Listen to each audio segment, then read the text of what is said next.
Early birds always rise to the occasion for summer vacation planning because early gets you closer to the action. So don't be late. Book your next vacation early on Vrbo and save over $530 on week-long stays. Average savings $550. Select homes only. Minimum 7-day stay required.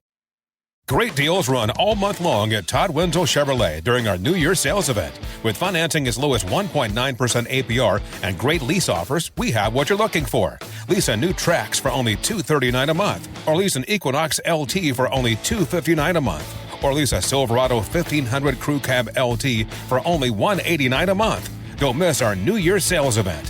Visit us off I-196 in Hudsonville or shop ToddWenzelChevrolet.com.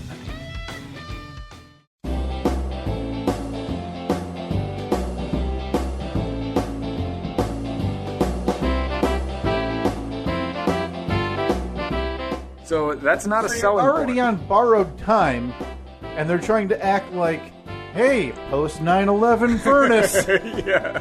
This doesn't know the old world. Wrench a deck. That's what they call it, right? Wrench on Hey, want to come over and wrench a deck? Hammer some nails away on that puppy.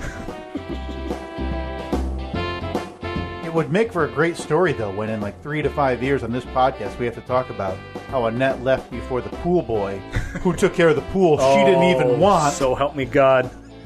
So a pool she didn't want, but now she's engaged to Enrico, and they're leaving the country, and you're just shaking your fist.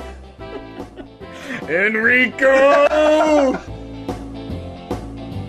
I mean, everyone's American, right? We're in America. Hey, welcome to America.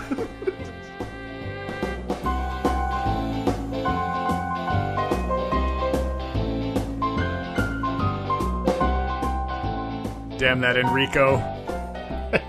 Matter of time now, right? Oh, we're not getting a house with a pool. Can't do it anymore. Guarantee you that. That'll be in the back of your head now up until, 6 months in, you realize, boy, I don't like taking care of this pool. We got to hire it out. And you start exclusively looking for, like, Russian women instead of Latin men. Yeah. It's not going to be Enrico. I know that. I know that much. It's the Steve and Kyle podcast. It's Monday, July 24th, 2017, the year of our Lord. Boy, has it been a whirlwind couple of days. Yeah. Boy, it feels like I just saw you. We didn't speak, like, at all yesterday until this morning when I said, hey, what time do we want to record? Yeah. It feels like I dropped you off 10 minutes ago. Yeah, I was going to say 20, but yeah, 10's pretty close. The Boston trip, I'm sure we'll talk about it at great length a little bit later in the episode. Actually, coming up probably next. Yeah, in the it won't episode. be too long. My goodness. But yeah, man, that was a trip. That was a trip and a half, and we crammed it all into like 12 hours. We sat before, without divulging too much early on. We sat at the bus stop going to the airport, and we looked and said, I don't know if two people could have fit more in this city in 9 hours than we did. Yeah, I think we did Boston right. We crammed as much in, and I think that the really depressing part was when it was what time would we go back to the airport? Around 7:00 or so. Yeah, and 7. Yeah, and we sat. We're sitting on that bus stop bench, and we realized, we're not going to be home for another 8 hours still. We had a work shift left to be home. One of the most absurd things ever. So, plenty of tales from that coming up. But yeah, my God, what a whirlwind. Yeah, we'll talk about that in a little bit. We also have I have an update on some house hunting stuff. Are these just going to continue being updates until you both decide just stay here? Yeah. Okay. Yeah, probably. Because in my mind, this is going to be like month 8, diary log 2. Yeah. This one had a different color than she liked. Like, it's going to end up with you and Annette on the outs. Oh, yeah. Because suddenly, why don't you just like this paint color? Yeah. I like mid-century modern. She wants farmhouse. But you might be surprised with the update that I'll give in a little bit. Oh, boy. Tell me where we're moving. You might be surprised. Oh, man. Might have a bit of an update. Oh, God. Well, put it this way. Between Since the last time we recorded, we have walked through 8. Oh, wow. 8 houses, I think. Man. So, yeah. Do you think one of them's the winner? I don't know. I don't know why I asked you and then I answered, but well, it's building suspense. You know, that's what we're doing here. Trying to be coy. Right. Well, I feel like it needs to be said. If I type in the new address on Google Maps from my home and it says more than 25 minutes. Okay. I hope everybody enjoyed this podcast for what it was. And our early sentiments that said, we don't want to number them because there might not be another one. Yeah. That may come to fruition. Mm-hmm. Otherwise, we'll just do like all those other garbage podcasts that everybody does with, oh, yeah, we just Skyped in 3 people on one. Right. No, I'm sure we won't step all over each other or anything like that. No, because there's never a delay with that Right. at all. It always sounds perfectly fine. Right. Man, so I got here, you were telling me that about how your non-functional Sunday took place just because being exhausted, right? I mean, and exhaustion's one thing, but it's most people's days, let's argue whatever science would recommend, 16 hours, 8 hours of sleep, right? Yeah, and exactly. even in that, it's 8 hours of work, per se. Right. So you and I decided to up the ante with our Saturday, where it was just 24 straight hours with a few cat naps on an airplane and a car. Yeah, every now and then. And, I mean, none of it work, but walking in the sun and everything. So you're telling me about your Sunday, and when I left, I was like, oh, I'm going to be the same way. I'll be lucky if I leave the couch. And next thing you know, Sunday morning or a little after 11, man, I'm out there, I'm mowing the lawn. we got plans to go see a movie. Yeah. Yesterday, despite I slept in until 10, which is pretty late. Right. I would have slept much later. Yeah. But Annette came downstairs at 10 o'clock. I think it was she wanted to wake me up, but she knew that I was going to be kind of pissed. So she sugarcoated it by bringing me literal breakfast in bed. How nice. She comes downstairs. She's like, I made you breakfast in bed. And I was like, oh, I can't be mad at you now. That was the nicest thing ever. That would be fantastic. So yeah, we'll get to I'll get to a little bit more of that later. But I think we need to talk about something that happened last week that surprisingly is an update to something that happened the week before. Yeah, and I'm trying to think if this surprised me more or the initial encounter, but I think in hindsight it has to be the initial encounter. Yeah. Because we didn't expect that at all, right? No, and the second one, I am not surprised at all. So we wrapped up the summer softball season last Tuesday with a tournament loss in the first round of our tournament. Thought we had him. More than okay we wanted to get out of this city anyway, so job well done, team. And we achieved our goal. Yeah. So of failing in the tournament.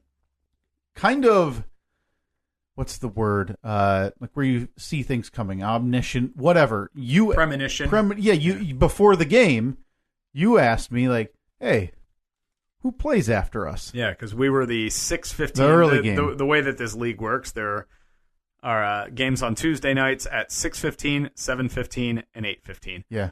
So we're playing the 6:15 game, and I said, "Oh boy, I wonder who's playing after us," knowing full well that it was going to be the team that that we had an issue with the previous week when the first baseman threatened to attack our pitcher, and then yelled at you, and all hell broke loose. Right, yeah, that's the only way to describe it. We discussed it in length last week, so.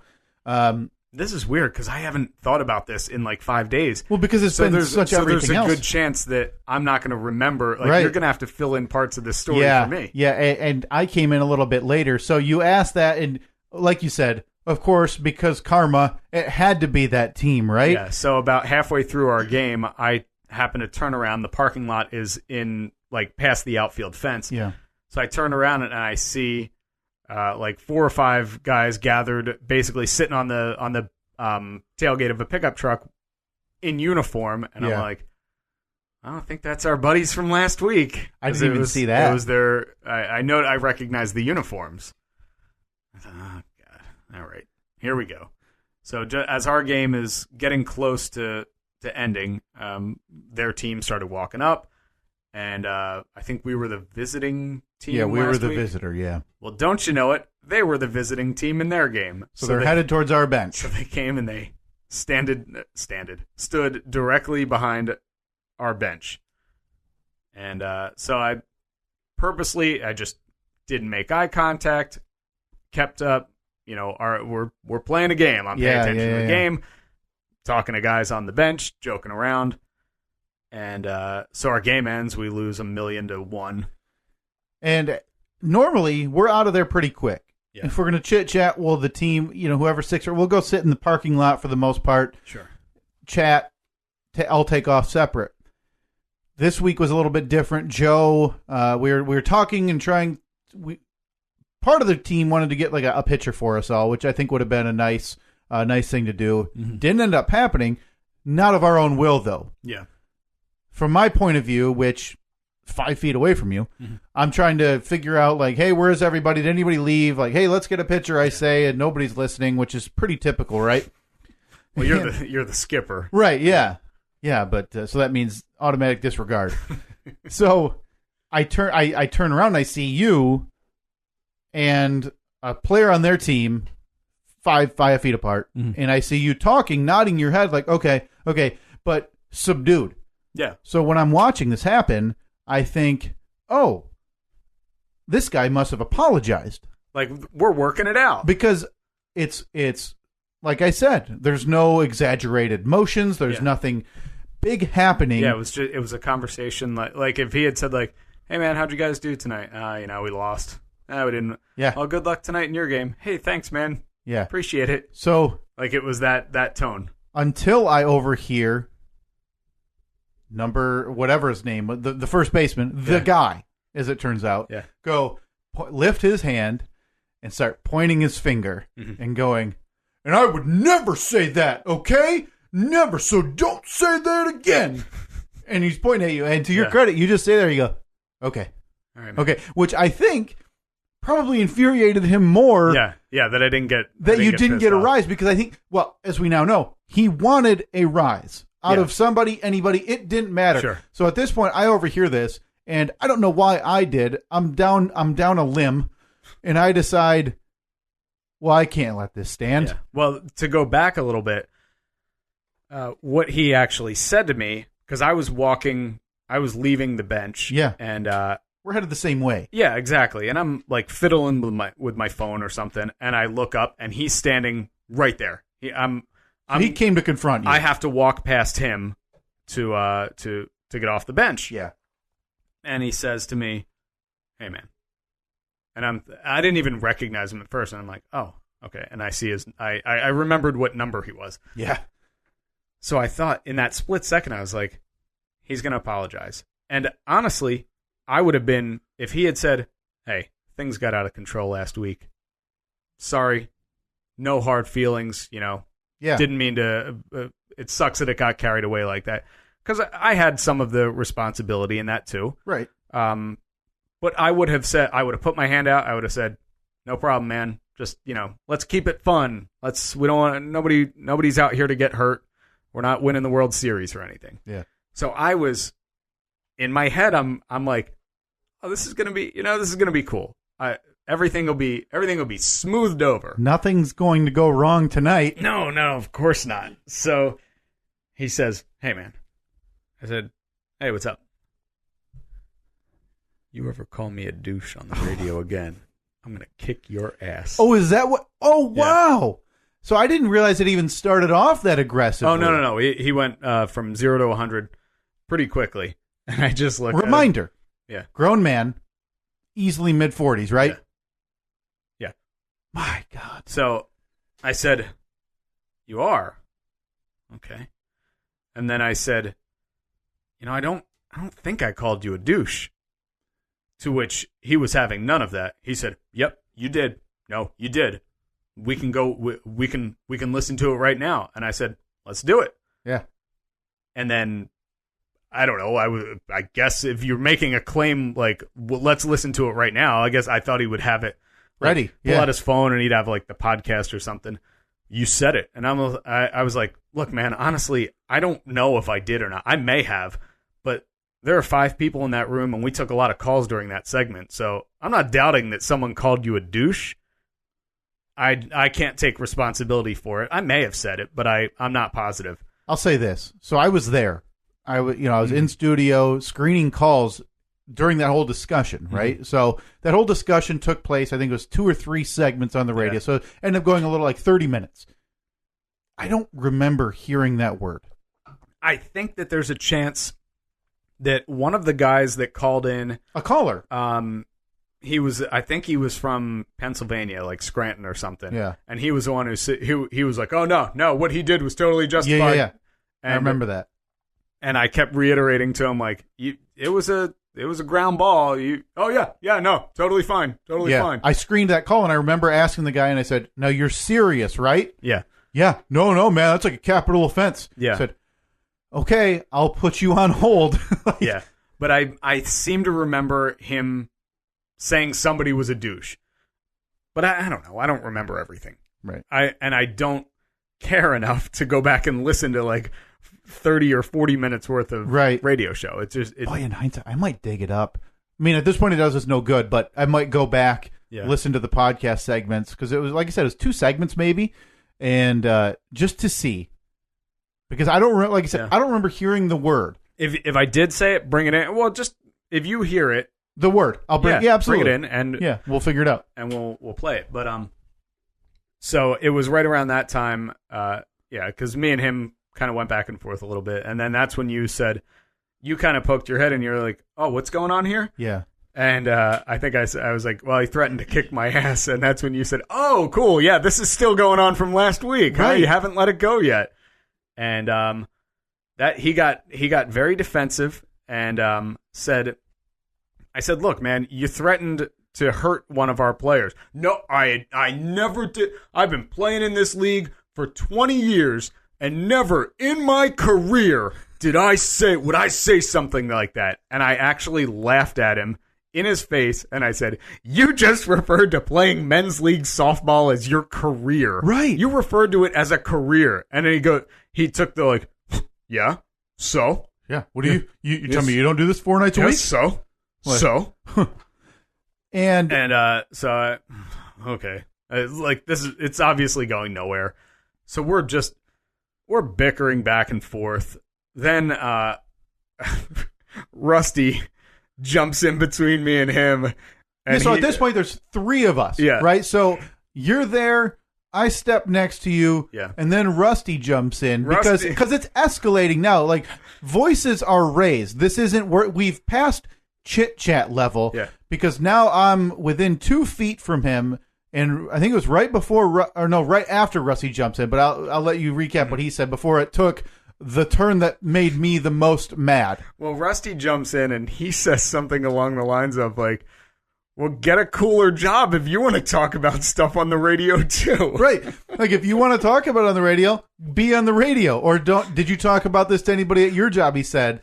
And but yeah, he was ready right there too, right? Right, yeah. So he gave me the warning of the next time you talk about this on the radio, I'm going to kick your ass. In my head, I'm thinking, well, if you were serious about that, you would do it right now because you have, like, I'm literally 1 foot away from you, and you have the opportunity to do it. Yeah. The fact that you're doing the whole, watch next out. time. Yeah, real ballsy. Like a slap on the wrist from Dad here. Yeah, it's real ballsy to say that when you know that after this interaction, I will never see you again. Right, in a million years. So I didn't hear the initial where he told you he was going to beat your ass. Like I said, I came in late. I thought it was a civil conversation. So at one point, I'm in the middle, and I actually tell him, don't you have a game? Go on the field. Like, just get going. And he points at me and goes, I'm going to beat your ass. And I'm like, I throw my hands in the air. And what we've neglected to say is no more than 3 feet away from us are 2 city, not employees, they're umpires for the game. Mm-hmm. They're on behalf of the city, right? Yeah. I throw my hands in the air and I look to the umpires and I go, are you hearing this?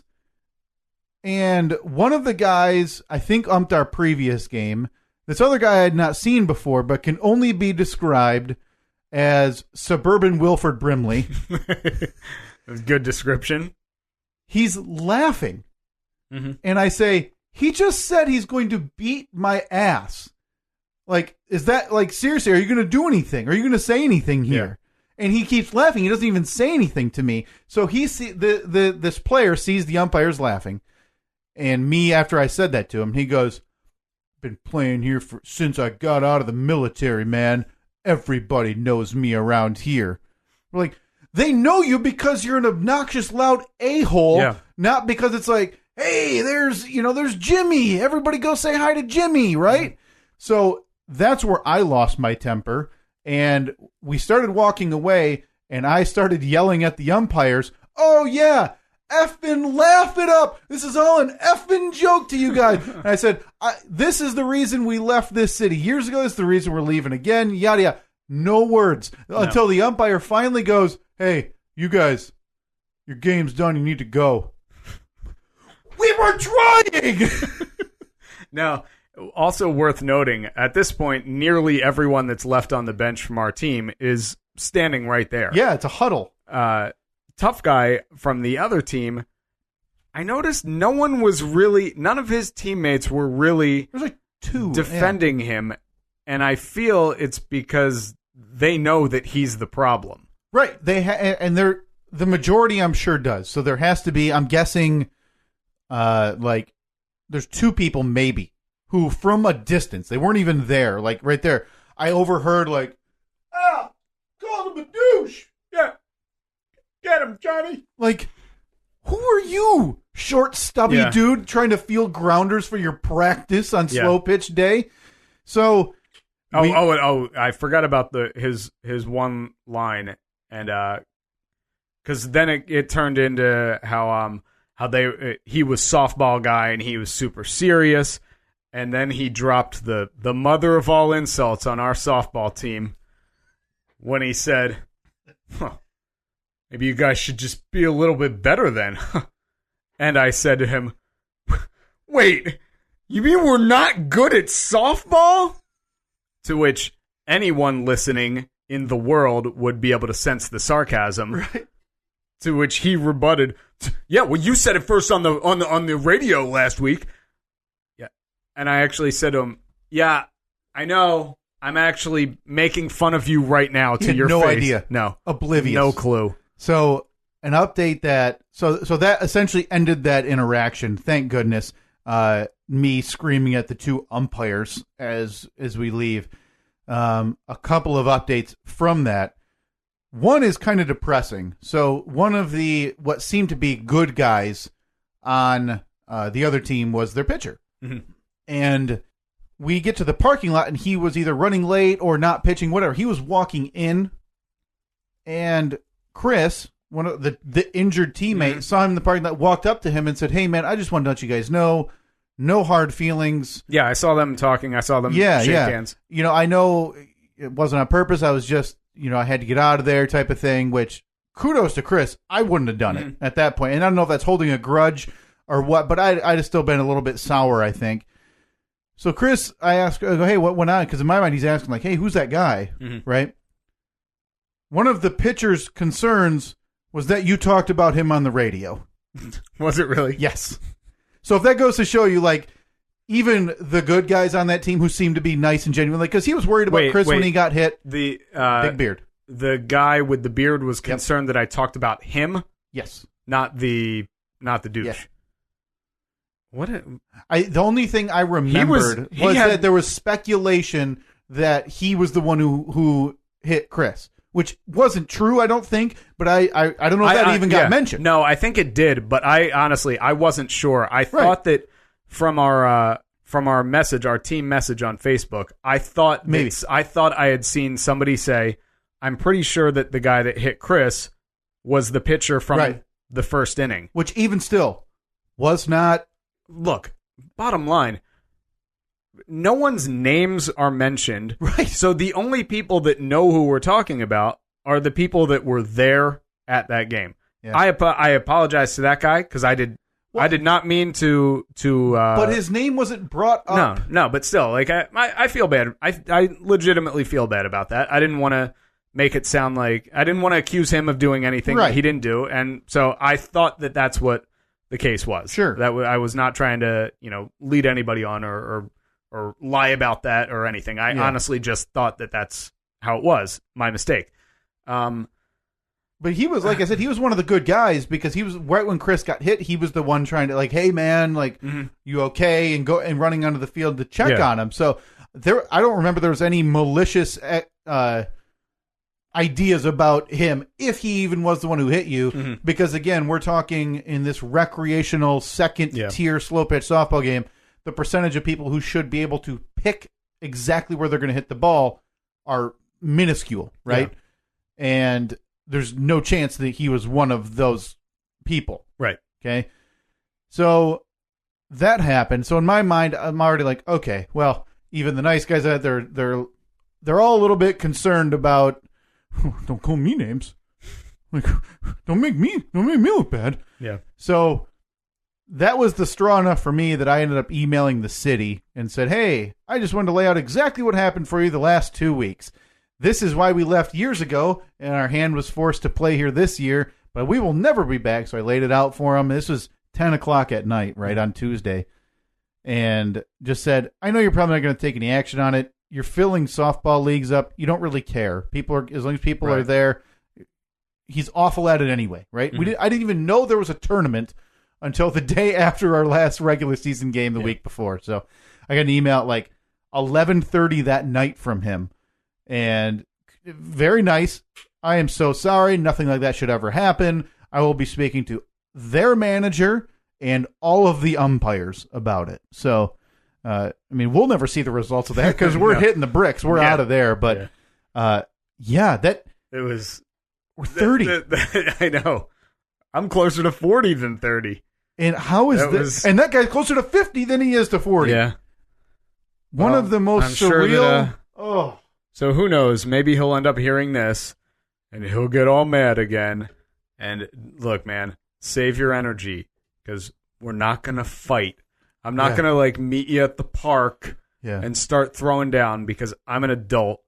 And if I want to say a mean thing about you, I'm going to say a mean thing about you. Yeah. Whether you like it or not. If you feel like you have to, retaliate by punching me in the nose because you're a big guy, well, then I guess I'm getting punched in the nose. Yeah. But I'm going to go out on a limb and assume that that's not going to happen. I've got an hour game. You meet me at the light pole, the one with the graffiti, and I'm going to beat your ass in my honor. You know the one. And my family's name, Steve. Talk about me on the radio. Yeah. Should not go unsaid, by the way. The number of times it was called upon on the radio. If you know this guy, if you were on the team, please call. If you want to defend, I screened one call of somebody who claimed they were on the team, but they hung up when they picked them up to go on air. Yeah. But obviously, this guy listening, or this guy saying the stuff he said last week, was listening. But what seems to be more likely is he heard it from a buddy who said, happens all the time, right? Exactly. Crying out loud, it's happened on this podcast, Steve, with someone I called a friend. Yeah, there's unless you hear it, don't accuse me of it. Right. Again, though, in this case, I may have said it. Right. But don't do the whole, oh, well, I wasn't listening, but somebody I know was listening, and they said that they heard this. Yeah. And again, that's happened on this very podcast, and that's in my mind, that's exactly what happened. This grown man, somebody said, hey, did you play the team with Steve from Freeburg and Outings on it? Yeah, why? I think he just called you a douche. And then that stewed in his mind for 6 days, waiting this is the kind of guy who's sitting in some cracking his knuckles with just a tight tank top on. I'm gonna get that guy next Tuesday. I'm gonna yell at him. One of my favorite parts of this whole thing is, of all the mean things that were said about that man, he took offense to douche. Yeah. Like, he didn't take offense to the fact that we said he was probably stuck in middle management. Yeah. That all of his coworkers hated him. No one liked listening to his stories of softball glory. Right. How he went home to his lonely apartment. How he didn't have a family. How he didn't have friends other than the people on that team. Right. But no. Douche. That's what got him. Right. That's what got him. He just could not abide by that devastating insult. That guy 100% proved everything that we said and thought about him. Yeah. He is softball guy. He takes softball too seriously. I understand if you have a competitive spirit and you want to go out there and have fun, that's cool. But when you start threatening that you're going to injure somebody on the other team because of a ground ball to your effing pitcher, you have to step back and reevaluate things and say, maybe I'm the issue. Maybe I'm, like, I bet if you went back and you looked at all the conflicts that you've had throughout the course of your life, there's a denominator there. There's a common denominator, and it's probably because you said something that kind of made somebody else go, huh? That's weird. If you notice next time you're in a conversation and it turns kind of weird, look at the look on the other person's face. Right. And if they look like they're going, what? Know that you did something wrong. Right. You interpreted something wrong. You threatened somebody for some reason. Yeah, the cause is you. Yeah. Take a look inward. So I'm never in his career. Right. So I'm 30. I've legitimately never been in a fist fight, right? Mm-hmm. So this guy, and I would say I was too competitive when I used to play softball, which I played from 2008 when I was 21 to 2012. And never once was I threatened or did I threaten anybody else on the softball field. And like I said, I was, there were jokes made about it on the radio like, oh, there's no way Kyle's going to be able to do that, right? But at some point, you have to look and say, boy, I need to stop that. Yeah, boy, I need to grow up. Boy, why do I care this much? And I did. Like you said, the competitive spirit is there. You want, it's no fun no one going. likes losing. Yeah, and it's no fun going out there if you're going to lose 22-3. Like we got mercy to 3 or 4 games. That takes away some of the fun. I don't care. I mean, it sucks losing, but as long as we're having fun and we can play 6 or 7 innings every game, I think we're all out there and enjoying it for the most part. Yeah. It's when we're playing 3 innings, losing by 16 runs, and somebody's threatening to beat our asses. That's where it's like, hey, this stopped being fun, and it's borderline absurd, right? Mm-hmm. Yeah. So, man, and I honestly thought, way back when, man, I must have been the worst. And now I know I wasn't, because the worst was just in a different league at the time, and I didn't have to encounter him, right? Yeah. Man.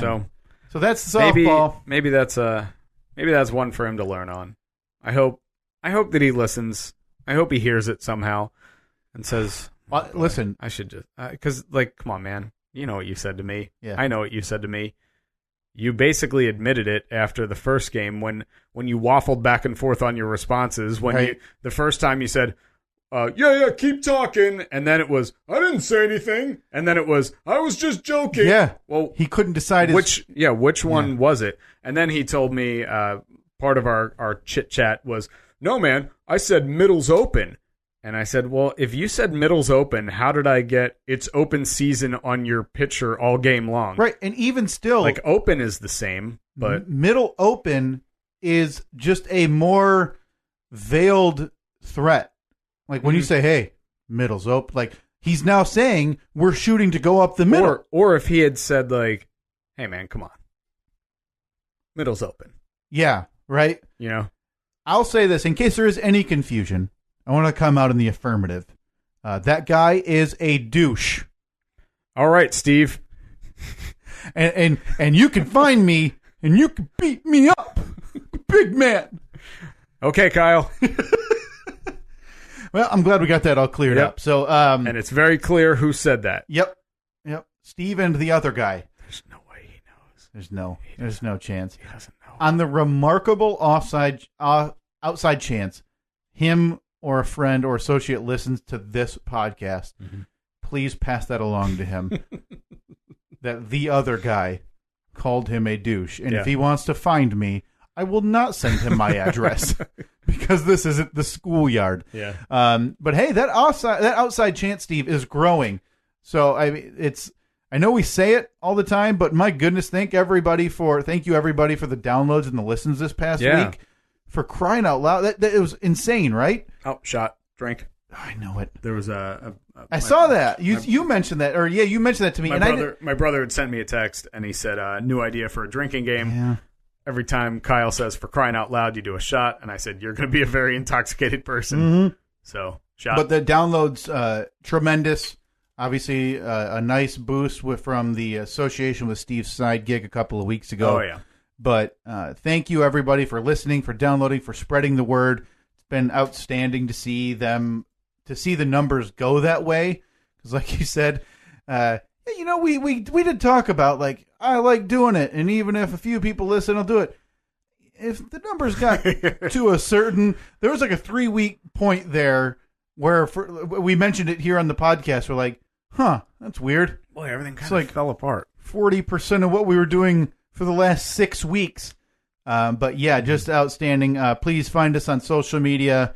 That's the best way to find the show and to follow it and to get in touch with us. And if you follow us now, you can get fully caught up from the weekend trip to Boston, where pretty much all evidence of our trip is on social media. I think I have like 3 pictures on my phone that aren't. Yeah. I had actually going back to like you said, you can catch up very easily. Somebody, I believe they tweeted at us, not sure, it might have been a Facebook message, but they said that they just heard of the podcast a couple weeks ago, downloaded every episode and binged them all in the last 3 weeks. That's too much. So they listened to the last year of our lives in 3 weeks. Yeah, so they listened to that's nuts to me. Yeah, that's a lot of time. Hours-wise, I mean, because our shortest one was an hour plus, right? No, I think we had one that was like 45 minutes or something. Maybe the first one. Maybe. But I would argue our average time on these 54 podcasts is getting closer and closer to 2 hours than it is to 1 hour. Yeah. Let's call the average an hour 45. Multiply that by 50 alone. Mm-hmm. That's a ridiculous amount of hours that person has listened to. Man. Yeah, I wonder, I would have to, maybe I'll do that. No, I won't. Why am I you even saying that? Why would you do that?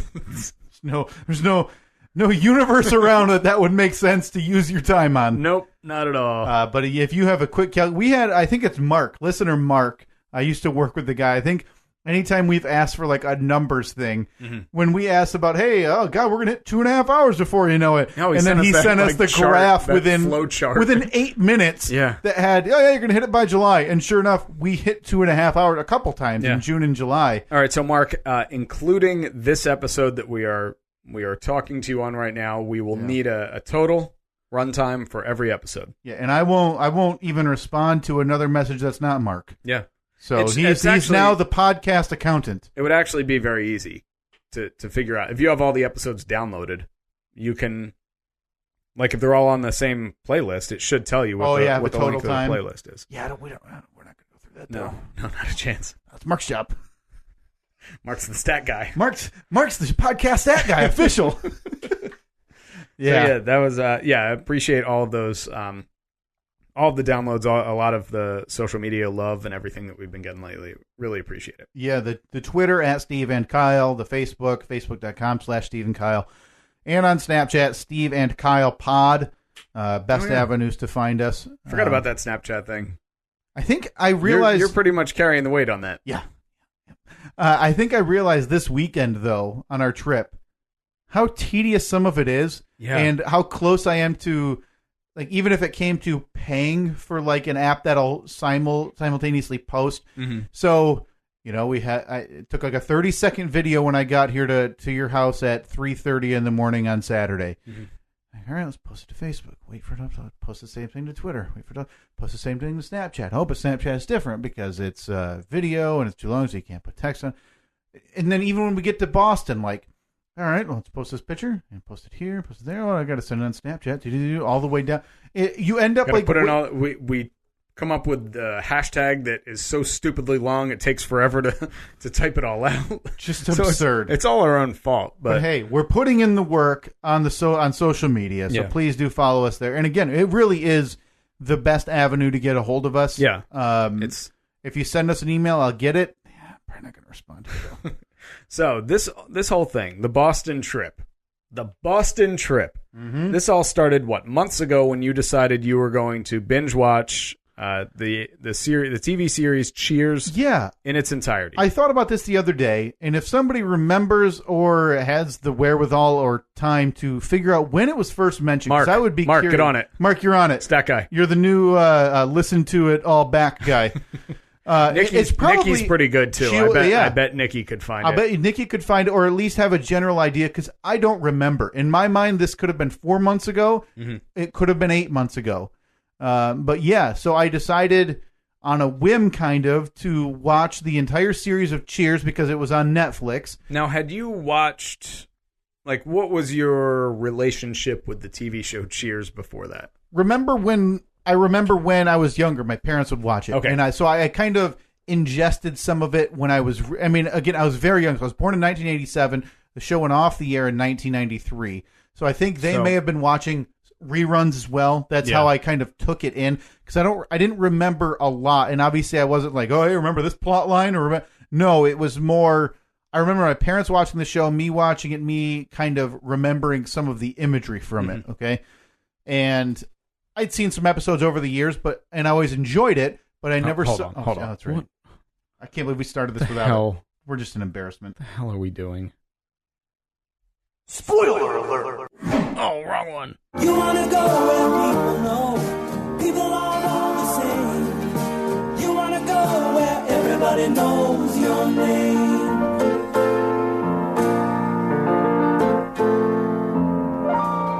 No. Spoiler alert! Sorry, we're not good at that. No, we've talked about our post-production budget, so that's all going to sound seamless because we've now obviously inserted that sound clip at the start of the conversation, so everybody knows we're pros, and we don't have vocal pauses or anything like that. No, just keep talking. Yeah, just keep talking. Just act like it never happened. So that's kind of my experience with the show, and obviously understanding it from the outside as like a piece of Americana, right? Like American television history, a show that for a lot of examples now, this was a show that was being canceled after its first season. They decided, we'll bring it back. We'll give it one more chance. And it took off to be the highest rated comedy on TV for 10 years. So my history with Cheers wasn't super in depth, but I was aware of it, as most people are. So I dove in, and I honestly think if I did not rupture my Achilles, I'd have been nowhere near the end. So did you start watching it before the injury? Okay. Yeah. So it's definitely more than 3 months. I'd be curious on the second to last Cheers chat, because that'd be a good indication of when I started. Okay. Because the last one, Mark, find that. Yeah, Mark, find that too. Send us all of this stuff to, preferably in an organized Word document. Yeah, that would be nice. Maybe time markers. No, PowerPoint. I want PowerPoint's pretty good too. Yeah, I need a nice cover slide. Yeah, you can insert audio clips into PowerPoint too. So actually, just do the audio work too. Yeah. I know you have a newborn, Mark. Congratulations, by the way. I don't care enough. Get it done, Mark. I have a Mac, so if you could convert that PowerPoint to Keynote, I'd greatly appreciate it. But I have a PC, so if you could keep that in a PowerPoint, send 2 files. Yeah. We need a .ppt and a .keynote. Thank you. Yep. On the double, please. Preferably by the time you're done listening to this episode. Preferably by the time we're done recording, so we can give a quick recap. So ended up, when I ruptured my Achilles, obviously having a little bit of time on my hands, and was able to really get going on it. I mean, there were days where I'd watch 12, 14 episodes because it would be on half a season. Ridiculous, right? And like I mentioned before, so this is before modern sitcoms, obviously, where modern sitcoms are on 21 and a half minutes now. I think 21 to 22 at most. And they're 22 episodes, maybe 24 episodes in a year if you get a full season. Cheers did 24 to 28 episodes in a year, and they were 23 and a half minutes. So, and it was 11 years. So in comparison to today, I was watching, percentage point, 10 to 12% extra per episode with 10 to 12% extra per season number of episodes. So it took a long time. I remember when I got to the exact halfway point, I'd counted the episodes. I was like, I need to get to this episode, and that's the halfway point. And I thought, that's insane, because I thought I had watched 4 TV series in this time. Yeah. And I was only halfway done. Well, yeah, I mean, especially now when, like you said, there was 23, 24 episodes, and now it's like with the shows that are like bulk dropped on Netflix 13. or HBO. Yeah, you get 10, maybe 12 episodes. Like, sure, they might be an hour each, but you get all of them at once, and you can just watch them all in a weekend. Yeah, and you're done. Yeah, I mean, even the most popular of shows, like. So Cheers, it got more popular. All right, a few more episodes, because who wouldn't want those ratings? Yeah. But now it's like the opposite model. Stranger Things was phenomenon last year for Netflix. Yeah, we're going to do 8 episodes again.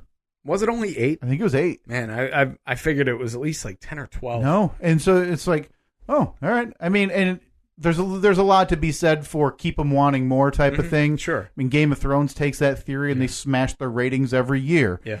But I guess network TV was different and is different. If it's successful, give the people more, burn the candle as hot as it can go type of thing. So you binged the entire 270 episodes? Yep, 270 times I saw the inside of that bar. In roughly 4 months' time or so, give or take. Right. And became, safe to say, obsessed with it, and obsessed with going to Boston. The idea about going to Boston never really struck me because early on, simply because I was aware that the bar in Boston that they used for the exterior shots and used for inspiration looked nothing like the inside. So it's like, hey, it's just the inspiration, but hey, that's where they got the idea. So part of me was like, I guess it'd be neat to see someday, but it wasn't like this thing I needed to see. Yeah. Then I got towards the end of the show, and I was like, man, it'd be pretty cool, though, to be able to go visit, right? Mm-hmm.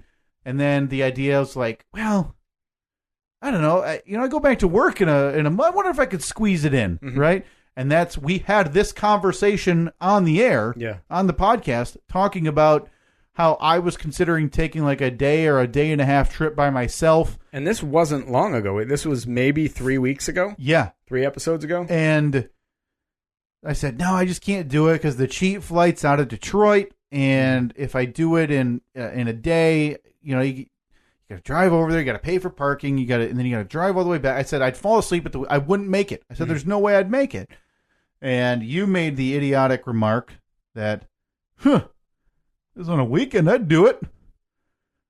Well, I got internet access here, yeah. So I quickly pulled up. I said, let me just pull up a Saturday, right? Boy, was I disappointed.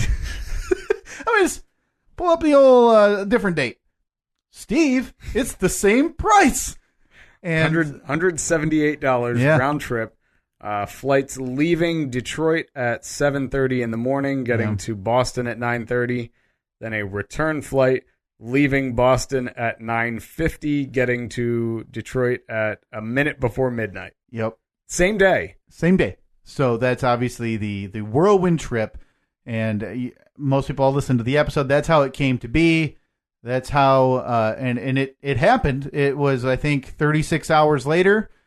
I sent you a screenshot. My flight was booked, and we stopped planning right there. Yeah, boy, did we. So that was, 3 weeks ago or so. We both booked our flights, and then we talked about it on the podcast, and then a bunch of people emailed or tweeted or Facebook messaged or whatever pretty quickly, including Sean. Sean said, I'm a fan of the podcast. I'm a fan of the radio show. I think he used to live in the Capital Region in New York. Yeah. And that's where he started listening to Free Beer and Hot Wings, moved to Boston a couple years ago, and has been listening via podcast since then. So then he started listening to our podcast, heard us talking about it, and said, I'm here. I'll send these guys the most detailed information ever about this city. Right. Sean could be a Boston tour guide. He knew everything. Everywhere we'd walk by, he had the details on, the history on, a little tidbit about. It was outstanding. the emails, which, again, I said, we booked our flights. We stopped planning. So we started getting a little bit of a response from people saying, where are you guys going to be? Maybe I'll come too. Yeah. And we thought, well, that's just crazy, and that Who won't would happen. do that? Well, when we got to Boston at about 9:30 in the morning, made our way to what was the train station that we took? Like South something. Silver Line, Steve. Come on. Took the Silver Line to South Station. I mean, you gotta be. Aren't you a local now? I mean, and we spent 8 hours. We spent 10 hours there. You should be comfortable with the city, right? So our plan was to meet at the Cheers bar on Beacon at noon. We had tweeted. We're like, all right, well, if anyone's here, still at this point convinced no one's coming. Because who'd actually make that trip? Right. So, and honestly, the reason for going was the only plan we made. Mm-hmm. Cheers. Yeah. Beacon Hill. The inspiration, the old Bull and Finch pub, the inspiration for the television show Cheers. It's the exterior shot. That's it. I mean, well, now, not anymore now. Now they renovated, but seriously, that's it. The opening of 270 episodes has some form of that corner of Boston showing the Cheers sign, the steps going down into the bar that were never real. Yeah. It was literally an exterior shot for their LA studio where they filmed the show. So we made our way to we walked around for a while. We walked through the Boston Boston Common. We walked through, Common, saw the Boston Public Garden. Yeah, we saw the vendors suiting up their sausage stations and their fried dough stands, getting ready. We sat on the bench, the Goodwill Hunting bench, that Robin Williams and Matt Damon sat on in that incredible movie. Just walked around a lot, just took a lot of it in. Boy, did we walk around a lot, Steve. I don't feel like that should go understated for 1.5 feet Kyle here. I'm surprised that we didn't walk more though, because I looked at my total. I have a Fitbit. Yeah. So it was funny because I remember looking at it for the last time on Saturday night. Like before we got on that flight, and I knew that I was at like 17,000 or 18,000 or so, which I was kind of surprised with. I thought it would be more, but we took a train, we took a couple Ubers. Yeah. So, all right, whatever. And then I woke up yesterday morning. Yesterday was Sunday. I get up and Annette and I were running all over the place yesterday. And at one point I looked down at my Fitbit and I'm like, it's like 11 in the morning. I'm like, how do I have 3,400 steps already today? And she said, because you got home at 3 in the morning. So all of those steps after midnight, we had like a 3-mile walk to our car. It seemed like. Yeah. So I got all those steps then. Man. But okay, so back to Boston. We're walking around. We go to the Goodwill Hunting bench, and then we said, all right. We still got to post that picture, by the way. Yeah, I know. I never did post the side-by-side. That's honestly one of the things I was most excited about. It's one of the things I really wanted to do, and it's such a small little thing, but a big, big moment in that movie, in Good Will Hunting. And if you haven't seen it, just turn the podcast off right now. Come back in 2 hours when you're done crying from watching Good Will Hunting. Yeah. And so this scene, so we're walking around expecting, like, hey, there's going to be a marker. There's going to be a plaque. Everyone's going to be there taking pictures. I think it's coming up on the anniversary of when he committed suicide, so I thought maybe there'd be flowers. I think it might have just passed. I thought it was like at the beginning of the summer. Okay. Or something. I'm not positive, though. The images I saw of this bench were after his suicide when a lot of people made it a makeshift memorial. So there's flowers, there was chalk on the cement. It was really neat to see. And I didn't expect it to be to that degree, but I thought there'd be something. No, you and I struggled for about 20 to 30 minutes trying to find what this bench was. We probably walked past it 3 times. And then we both pulled it up on Google Maps. And even that, it's like mine was saying that it was 70 feet away. But if you looked around, within 70 feet, there were like 3 other benches. Could have been anywhere. Yeah, so we actually pulled up a screen grab from the movie. Yeah. And we looked at it. I'm like, well, that tree in the picture is that tree right there. Like, it was detailed enough where I could see the knots in the tree, like in the markings in the bark. I'm like, man, it's remarkable and it was that this tree hasn't changed in 25 years. And it was right at this weird junction of walking paths. And I actually downloaded a PDF of the audio tour you can take through the Boston Public Garden. So it's like, well, it says it's in this area and it's got to be close by. So we figured, oh, this is the one. So we sat down and we're just essentially killing time for a little bit. So we asked a passerby, hey, can you take the picture of us? Like, we pulled up the image from the movie, right? To the point where, like, all right, well, how's Matt Damon sitting? How's Robin? Like, Robin, a little bit hunched over, his head's kind of looking forward, but down. His legs are wider open. Because we wanted, I want it to be a replica, right? Yeah. So she walks behind us, and we kind of guided her where to take the picture from because we had looked. Like, hey, back here, can you take one? So we wait for people to clear, and I'm thinking this thing's going to be perfect because she's back there for, like, a minute. Yeah, and in hindsight, I should have walked back there with her, framed it exactly how I wanted to, and then just handed it to her and said, wait till I sit down to take the picture. Right. So she goes back there, like I said, back there for like a minute and a half. Oh, that's great. It's going to be perfect.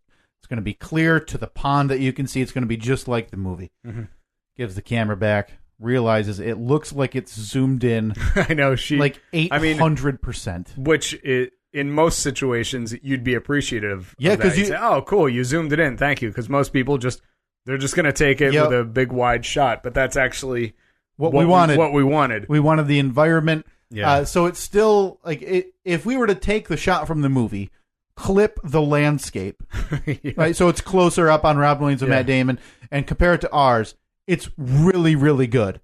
But when you look at the Matt Damon, Robin Williams in context, which is the pond and is the trees and the grass, compared to ours, it does look like it's just a super zoomed in version of it. And cropping the original just turns it into two guys sitting on a bench. Yes, it doesn't hold the same idea. Yeah, there's no, it's not recognizable. Whereas the original, you instantly look at it and say, Good Will Hunting. Yeah. Matt Damon and Robin Williams. Yeah.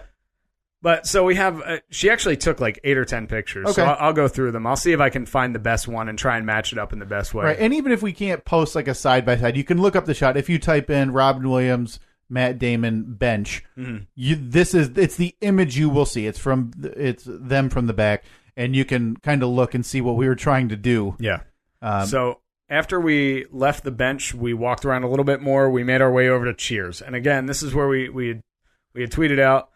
And Facebook, we said, we're going to be here. If anyone happened to make the trip, we'll be here at noon. We're going to have lunch. So we were kind of expecting, well, first of all, I was expecting nothing. Even when people were saying, like, hey, I'm going to go. Okay, Better sure. to expect nothing and be surprised than hope for, like, a huge turnout and be disappointed. I figured at the absolute most, one person would show up and be like, hey, guys, love the podcast. Let's grab a beer, hang out for 20 minutes, drink a beer, leave, and then we'd say, that was really cool. Right. That guy came all the way from wherever. What are we going to do for 9 hours now? Yeah. So we're sitting there at, what is it, the Bull and Finch? It's Cheers now, but it used to be called the Bull and Finch Pub. So we're sitting there, and we both ordered drinks in a the Cheers mug. The Cheers 20-ounce mug, which is somewhat replica of the show mug with the dimples on it and the logo, which is sitting right here on the countertop right now.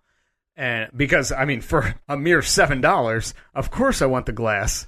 Why wouldn't I get the glass? Oddly enough, the most affordable thing there, yeah, was the glass you drink out of, right? So we're sitting there having a drink, and then from behind, we're sitting at a bar, and from behind me I hear Steve, Kyle. Yeah. We turn around. Yes.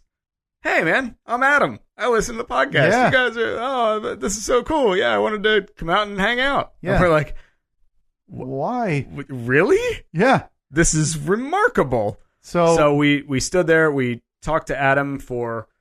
Boy, it must have been 30, 45 minutes. I was going to say probably about a half hour or so. And we learn Adam drove up from New Jersey. From the middle of New Jersey. My motherland. Yeah, right.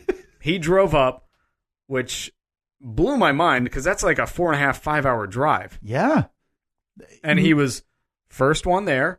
As the story goes, he attended school in Boston. Yep.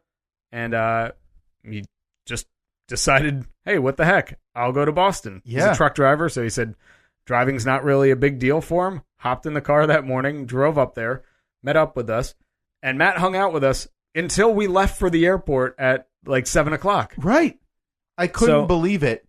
So we left when Adam left. Yeah. And he had a 4.5 hour drive ahead of him. Now, granted, we were sitting on a plane, but he had to drive home after all that. So he was the first one there, last one to leave. Absolutely unbelievable that he showed up. And the bummer is, Adam, we left at the same time, and Adam got home probably 3 hours before us. Right. And it's so sad. Oh, man. So while we're standing there talking to Adam, I turn around and I see the familiar face of Ms. Nikki Constantine. Yeah. From Maine. And I've seen Nikki numerous times for when we would go to do the radio show in Portland. And Nikki's always there. I was like, what the? Like, I know you said you were coming. And in my head, I was able to read that and say, like, Nikki's going to be there. But like I said, at no point in my mind did I think anyone was going to show up. Exactly. So Nikki was there with her daughter. And so we stayed at the bar, had another drink, and we ended up deciding, okay, let's go downstairs and get something to eat. Yep. So you went downstairs to just see if there was a table available. Yeah. Came back up. Yep, they got a table for us. Let's go downstairs. So the 5 of us went downstairs. They seat us at a table in the corner, and within 2 minutes of us sitting down, who showed up? Zach showed up. Yeah. Another guy just walks up to the table. Steve, Kyle, hey guys. Yeah. I'm Zach. He sits down, or then they moved us to another table. To a different table. Yeah, so Zach shows up, and I think Zach was a local guy. Mm-hmm. He seemed to know his way around as well. Or no, he had a little bit of a drive, actually, too. He said he drove a little over an hour, he told me. Where did he come from? Yeah, I forget where. He was in New Hampshire, I think. Oh, okay. Yeah. So, yeah, he came from New Hampshire. And then, so they moved us to another table, a little bit bigger. Half hour later, somebody taps me on the shoulder. Steve? Yeah? Hey, it's Sean. It was Sean, the guy that had sent us. Sean, the guy who saved our lives in Boston. Sean's our trip planner. He came up with our entire itinerary. Yeah. Unbeknownst to us, until like 2 days before, we still had no plan.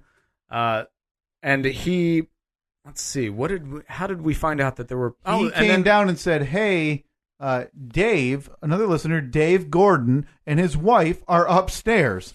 I said, "Oh my gosh!" I said, "Hey, this table's just opening. Sprint up there or whatever if you can. Please go get them. Tell them to come down and hang out with us." Well, this bar does not mess around because it's a tourist attraction. If that table's empty, within, I would argue, 90 seconds, that table's seated again. It's cleared and people are sitting there. It's an incredible turnabout. It's a machine there, the way that they run that place, as they should. I mean, it's a tourist trap. Yeah. So they're going to make the most amount of money as possible. So they couldn't get a seat, so we felt bad. We finished up our meal, finished up our drinks. We went back upstairs, had another drink, met with Dave and what was his wife's name? I can't remember. Oh boy, I'm going to feel terrible. Yeah, I feel terrible. I shouldn't even have said it, that I didn't know the name. But man, my apologies to Dave's lovely wife. So we hung out with them for a little while. It sucks. They ended up having to leave. They had driven like an hour or an hour and a half. And then they had to. There was a family thing going on that they had to. Basically, they showed up, had like a beer, and then turned around and left and went back. So thank you so much. That was the fact that you did that trip in such a short turnaround, and we're still like, yeah, this was cool. This was fun. And I told Dave, I sent Dave a message because we gave them. So if you for everyone who showed up, we brought just a handful of shirts. Mm-hmm. Yeah, right? I think we brought like 8 or 10 shirts with us. And if whoever was there, we gave everybody a shirt and had, we had the first official garbage merch, which buttons, pins, and stickers, or buttons and pins, buttons and magnets and stickers, and totally forgot to give any of that nonsense to Dave. So we've got to ship like an envelope of garbage merch up to Dave. Yeah. Speaking of the T-shirts, if you go, if you follow us on Twitter or on Facebook, so it's at Steve and Kyle on Twitter or Facebook.com/Steve and Kyle on Facebook. Obviously, if you go there, just scroll down. You'll see pictures that we posted on Friday, I believe. Yeah, and what I'll do is, now that, those timelines were a little clogged with our trip stuff, we can repost those. So those will be reposted when you're listening to this. Hopefully you're listening to this early enough on Facebook and Twitter. And if you see it, if you see the shirt, you're interested in a shirt, send us a message or write a comment, and I'll reply back. Yeah. If you're interested in purchasing one of these shirts, please send us a message we're setting like a final cutoff date type of thing. Yeah, I think this Friday it'll be. We need to hear back by July 28th. Let's just say at 12 noon. Yep. If you're interested in a shirt, because right now we have a decent amount of interest, but we're still not positive if we're actually going to place the order or not. Because it costs a decent amount of money to get them printed. Right. So we just have to make sure that it makes sense to order them. But if you are interested, I mean, the more orders that we can get, the easier, like the more feasible it is that we'll actually get them done. Right, and we're not. And again, this isn't some money-making venture No. for Steve and I. We are doing this because the outpouring is tremendous, and the fact that anybody would want to wear something for this show is absurd. Yeah, and especially this shirt, which is kind of a tongue-in-cheek joke. Yeah, the money for the shirt, the money pays for the shirt, for the shipping, and then like for the guy that I had design it and everything. Right. The screen printer, and then anything left over, it would probably be $1 or $2 left over, like per shirt. All we're gonna do is throw it into a little slush fund that pays for any more merch coming up down the line. Yeah. So I mean, I've sent, and if you message, I send the price. To ship it to you, we're looking at $20 a shirt. Yeah,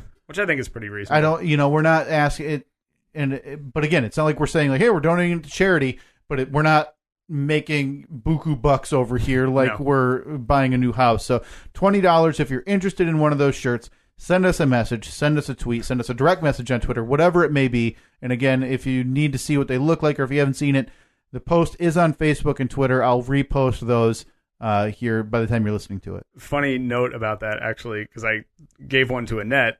So yesterday we had a couple of errands to run, and we wanted to go out and grab something to eat. We had no time to like make dinner yesterday. Like, let's just run out and grab something. Yeah, we had a hectic day, and so we're walking out the door, and she has the shirt on. Oh, nice! And she says, "Should I? Is it okay if I wear this shirt out to pick up food, like with you with me?" Because we go to this one place where they make, we got salads. So we're standing in line, and it's like, I want to stand there like, yeah, you see that shirt over there? Yeah, see that guy on the side? Yeah, that's me. I don't know if you noticed, but yeah, it's me on there. But no, unfortunately, no one pointed it out. And then we were talking to our realtor last night we were doing a video chat with him going over some stuff. And so I'm sitting fully in the frame, and Annette's kind of off to the side. Right. So we're talking to our realtor, Dan, and he's like, oh, yeah, so, this house here, it's got 3 bedrooms. Annette, is that a shirt with Steve's face on it? And I angled the computer towards him. I was like, well, funny you should say that, Dan, because for the low price of just $20, you too could be wearing that shirt. Yeah. So, yeah, go on, like I said, Friday, July 28th, with just a couple days from now. Well, depending on when you're listening to this, we'll place a final order, and hopefully we'll place an order. As long as if enough people order, we will. Okay. Yeah, the number of people who have messaged us is tremendous. Mm-hmm. Now, this is a process. We're not a business. No. I've never done anything like it. So please bear with us. We're not talking within 2 days. If this happens, it's going to take a turnaround time to get the shirts printed, and then a turnaround time for Steve and I to package them all up. Sit down, package them, and ship them. I would say within it's going to take a couple weeks. Right. Because if we place an order Friday, we'll have them back next week, and then the next couple weeks are a little bit hectic, at least for me personally. So yeah, don't be too surprised. But rest assured that if we accept money for them, it is absolute high priority to get them out as quickly as possible. And we'll be sending out details of that to anybody who's messaged us and said, yeah, I want a shirt. Yeah, I'll pay. This is the size. We'll be sending you some type of payment thing. We need an intern, man. I know. It turns out we need an intern. Either that, or we get the hens to stop clucking and maybe stuff an envelope or two. No kidding, man. Oh man, you got Annette so worried about wedding invites and stuffing those envelopes. We can't even get these shirts out. I'll just slip these into the pile. Right. She won't even notice. We're sending. This is for Uncle Murray. He's getting the old T-shirt wedding invite. Yeah. By the way, if you were in Boston with us, you got the shirt. Please snap a picture, post it. We'll retweet you or share it on Facebook. Show us where you're wearing it. Talk about its high quality, how comfortable it is. Just talk about the beauty of it. But yeah, no, snap a picture of yourself wearing it wherever you are, if you have worn it. If not, if you threw it away, that's fine too. Then we'll retweet you just to make all the other people jealous who didn't come to Boston with us. Yeah, so that was a lot of fun. We hung out with our new friends. Probably, let's see, there was probably 6 of us for most of the day. Yeah, walking around. So let's recap. We went to the Cheers Beacon. Cheers. Is it? We walked Faneuil from Hall? there to Cheers Faneuil Hall, where we did a quick nod and said, "Yeah, we're gonna get out of here." No, thank you. Like everybody warned on social media, it's like, "Yeah, you're not gonna like that place is the super tourist spot. It's gonna be busy." You're street performers. Yep. Yeah. Then we made our way to another bar where I had a Boston cream pie, an actual Boston cream pie. Bell in Hand Tavern, whatever it was called. Yeah, got a couple drinks there. Put a couple stickers on their menus. Yes. Should not go unsaid. We walk into Bell in Hand, look around, because obviously there's like 6 or 8 of us at that point. Look around for a table or a spot to be, and one of the managers goes, "Oh, hey, plenty of room upstairs." And we all truck upstairs, look around. It's like 4 total tables up there, and then literally open space. Yeah, there was it was like a club, but in the middle of the day, because it was just a big dance floor. Maybe that's what he meant. Like, hey, if you're looking for open air. We did look like we were ready to dance. Yes. So he must have seen us walk in the door and say, of a burgeoning dance troupe coming through the doors of a Boston tavern at 3 o'clock on a Saturday, right? So we stayed there for a little while. We had another drink and some food. An authentic Boston cream pie, like you said. Boston cream pie. And then what a treasure. We had a lot of people say you have to go to this pastry shop called Mike's. So we walked another couple blocks. 100 miles. And we go to this place, and I'm like, I bet it's the place with the line around the block. Yeah, and it's middle of the day. Middle of the day on a Saturday, and there's just a massive line out the door, down the sidewalk, for a place that their specialty is the cannoli. I mean, you can't really get any better than a delicious, wonderful cannoli. Oh man, still a little annoyed that Nikki had no idea what a cannoli was, had never had a cannoli. Not only that she didn't like it. Nikki, if you're listening to this podcast and you're not either a reborn or an original cannoli fan, turn it off. Yeah. Go watch The Godfather, slick your hair back. Leave the gun. Take the cannoli. And take the cannoli. That's like a prerequisite for this pod. That's my first ever cannoli. Mm-hmm. Right? Delicious. Oh, incredible. An outstanding dessert. That hard crust pastry shell filled with delicious cream filling with other flavors added, which we decided to triple down on idiocy. 2 men in their 30s having, for the most part, more than usual, a lot of beer that day. Yeah, definitely. Had eaten a meal at Cheers, already had a dessert and a Boston cream pie. A lot of beer. And that Boston cream pie was finished maybe 20 minutes before the cannoli experience. Maybe. So mix that in with the walking, the sun.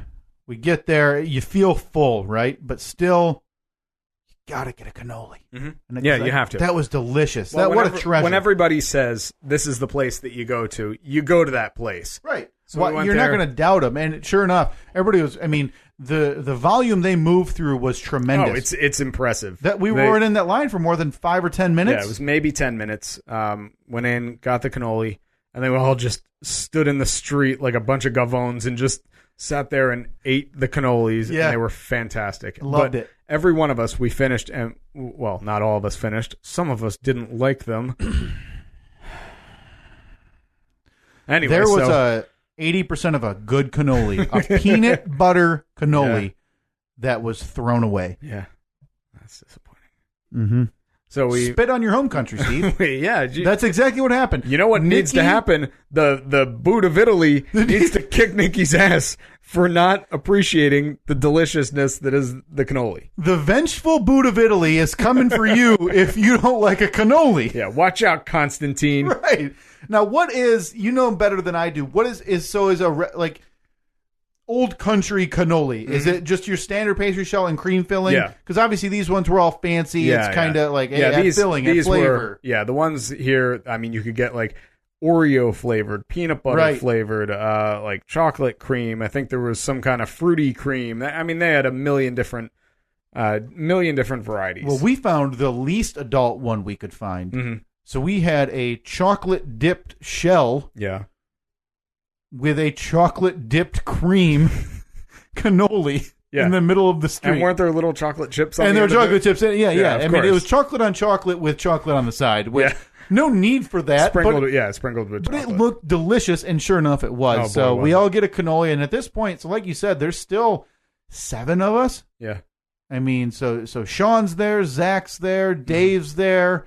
And Sean, Nikki and her daughter. Zach, by the way, is there, even though he's well past the time that he had to go to dinner with his wife and I believe his in-laws that night. He was going to his in-laws' house to have dinner. He had an hour-plus drive.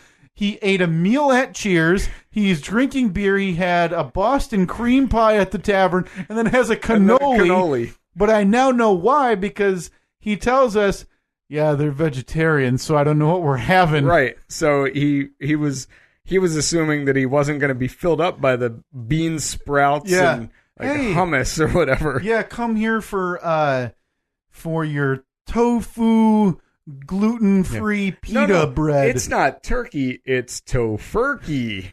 Oh, that sounds good. Oh God, I can't wait. So he intentionally, he left on time. Yeah, traffic. Hit a lot of traffic. Man. So but we were walking, I go, when do you got to go? He goes, I'm getting a cannoli and I guess I should hit the road. Yeah. So there were 7 of us at this point. We all get cannolis. And at that point, you and I were winding down. Oh yeah. I hit a wall.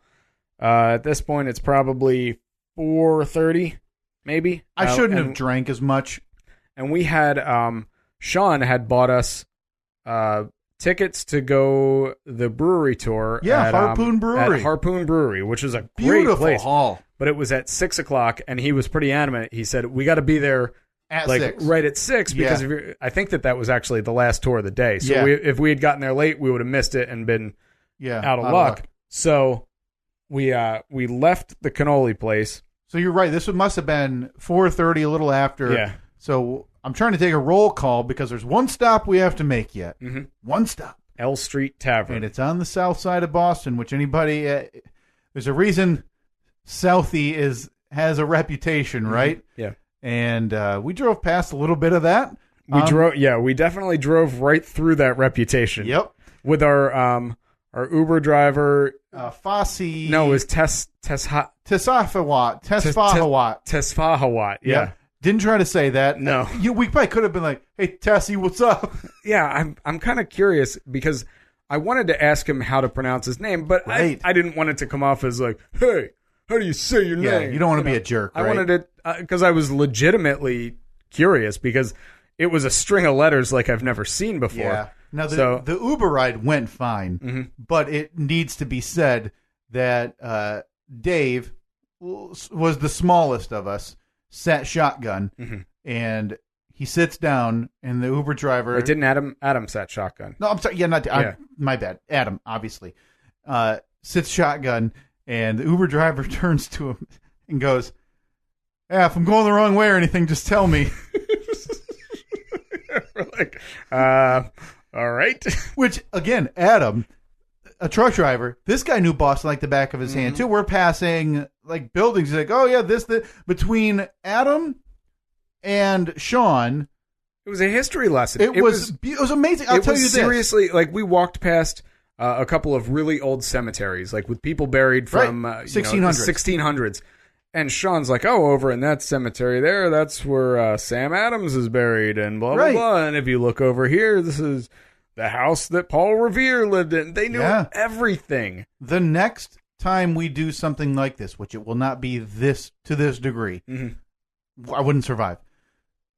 You have a lot to live up to, people of that city. Because No, I'm just going to assume that somebody's going to be... No, I'm going to tell Sean where we're going. Hey, and Sean. Tell him, hey, study up on Tuscaloosa. Yeah. Because we're going to need a tour. Yeah, hey, Sean, you've got 3 weeks.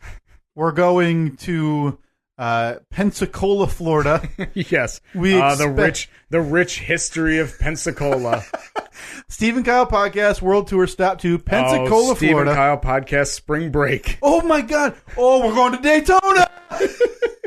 Oh, no. Let's go to the Jersey Shore. We'll go to the MTV Beach House. Yes. That's still there, Well, right? we're doing that. Well, I've told you off the air, I can't even tell you how many times I need to go to Karma. Yeah. Which is the bar from the MTV show, the Jersey Shore, that they Yeah. went to. It seemed like In Seaside. 6 nights a week, right? Yes. Yeah. Man, so yeah, hey, I don't know if it'll happen again, but suggestions are more than welcome. One thing that I think we can both safely say is it will not happen in this same vein again. No, that was unless much, we can man. find it from our airport. If I It could, was it was a lot because we got on a bus at 7:00 to take us back to the airport, which was really early. We didn't need to be back at all that early. Our flight didn't leave until 9:50. We could have walked in there at 8:30 and been security perfectly was fine. dead. There wasn't a soul But in sight. I would say by the time I inhaled that cannoli and started regretting my life, I was done. I was like, I cannot do this anymore. We went to the L Street Tavern, which is from Good Will Hunting. The famous scene where he goes up to I forget what the character's name is, but he bangs on the window. Do you like apples? Yeah. And then, bam, slams the note up against the window and says, well, I got her number. How do you like them apples? Yeah, and it was after the confrontation in the bar. But anyway, it's a famous scene, and like I mentioned 40 minutes ago when we started talking about this, if you're listening to this and you haven't seen Good Will Hunting, just hit pause, Do it. go turn the movie on, come back in 2 hours, wipe the tears from your eyes. Yeah, we'll be here. Well, and you know what? The pause button works. We're going to pick right back up. That's a movie that needs to be seen. But yeah, the image from that scene is iconic. He slaps his hand on the window, like you said. They hang out in the bar. Him, Matt Damon, Ben Affleck, Casey Affleck, and the other guy. Yeah. Who is that? Who is the other part of that crew? Now that's going to bug me. So we walk in, and I've said it before. I've been to Boston once, and I spent maybe a half a day there. I was on an East Coast road trip with my friend, and I did not like Boston. I didn't, we were on a largely historical trip, and we passed it again on our trip. This time, the site of the Boston Massacre, which for all intents and purposes began the Revolutionary War. Yeah. There's like a tiny circle on the ground. Yeah, it's made out of right on the sidewalk, Yeah. and it's basically like paver stones in the shape of a circle, and it says site of the Boston Massacre, and then it's got the date on it. That's it's like 1770, whatever. I forget what the exact date in 1770 was. But it's weird. Like you're standing there and you're thinking, this is like remarkably old. Yeah. And people died on this spot that incited what started this country. And you've got hippie with a twisted mustache riding his unicycle over the top of it. know. And I know not everybody's to the degree of me, but I look at that and I'm like, boy, there's no way that doesn't come off as disrespectful to me. And I get it, but the same. It's also a sidewalk.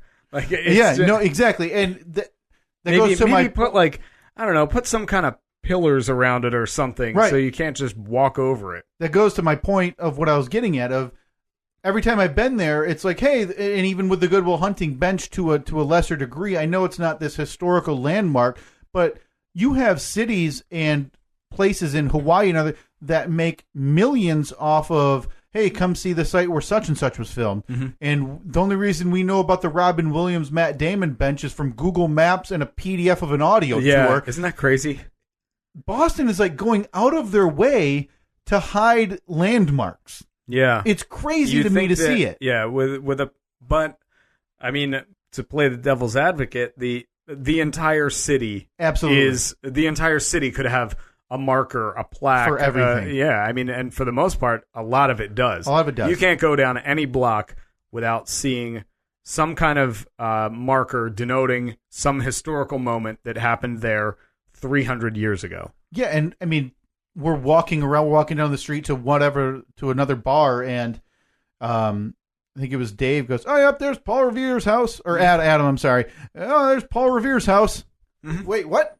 The midnight ride? Yeah. 1 of by land, 2 of by sea? Like the first thing that we see when we get off, I think it was Adam again who pointed out, or maybe it was Sean. "Oh yeah, I see the Golden Dome. It's obviously the famous whatever. What is it, the state capitol building from The Departed? The Golden Dome, but it's everywhere there. So I guess the whole city would be a historical marker, but still, if you're going there for standout monuments like Philadelphia has, they have the Liberty Bell encased in glass, and it's a hallway to walk through, and the same thing with Independence Hall.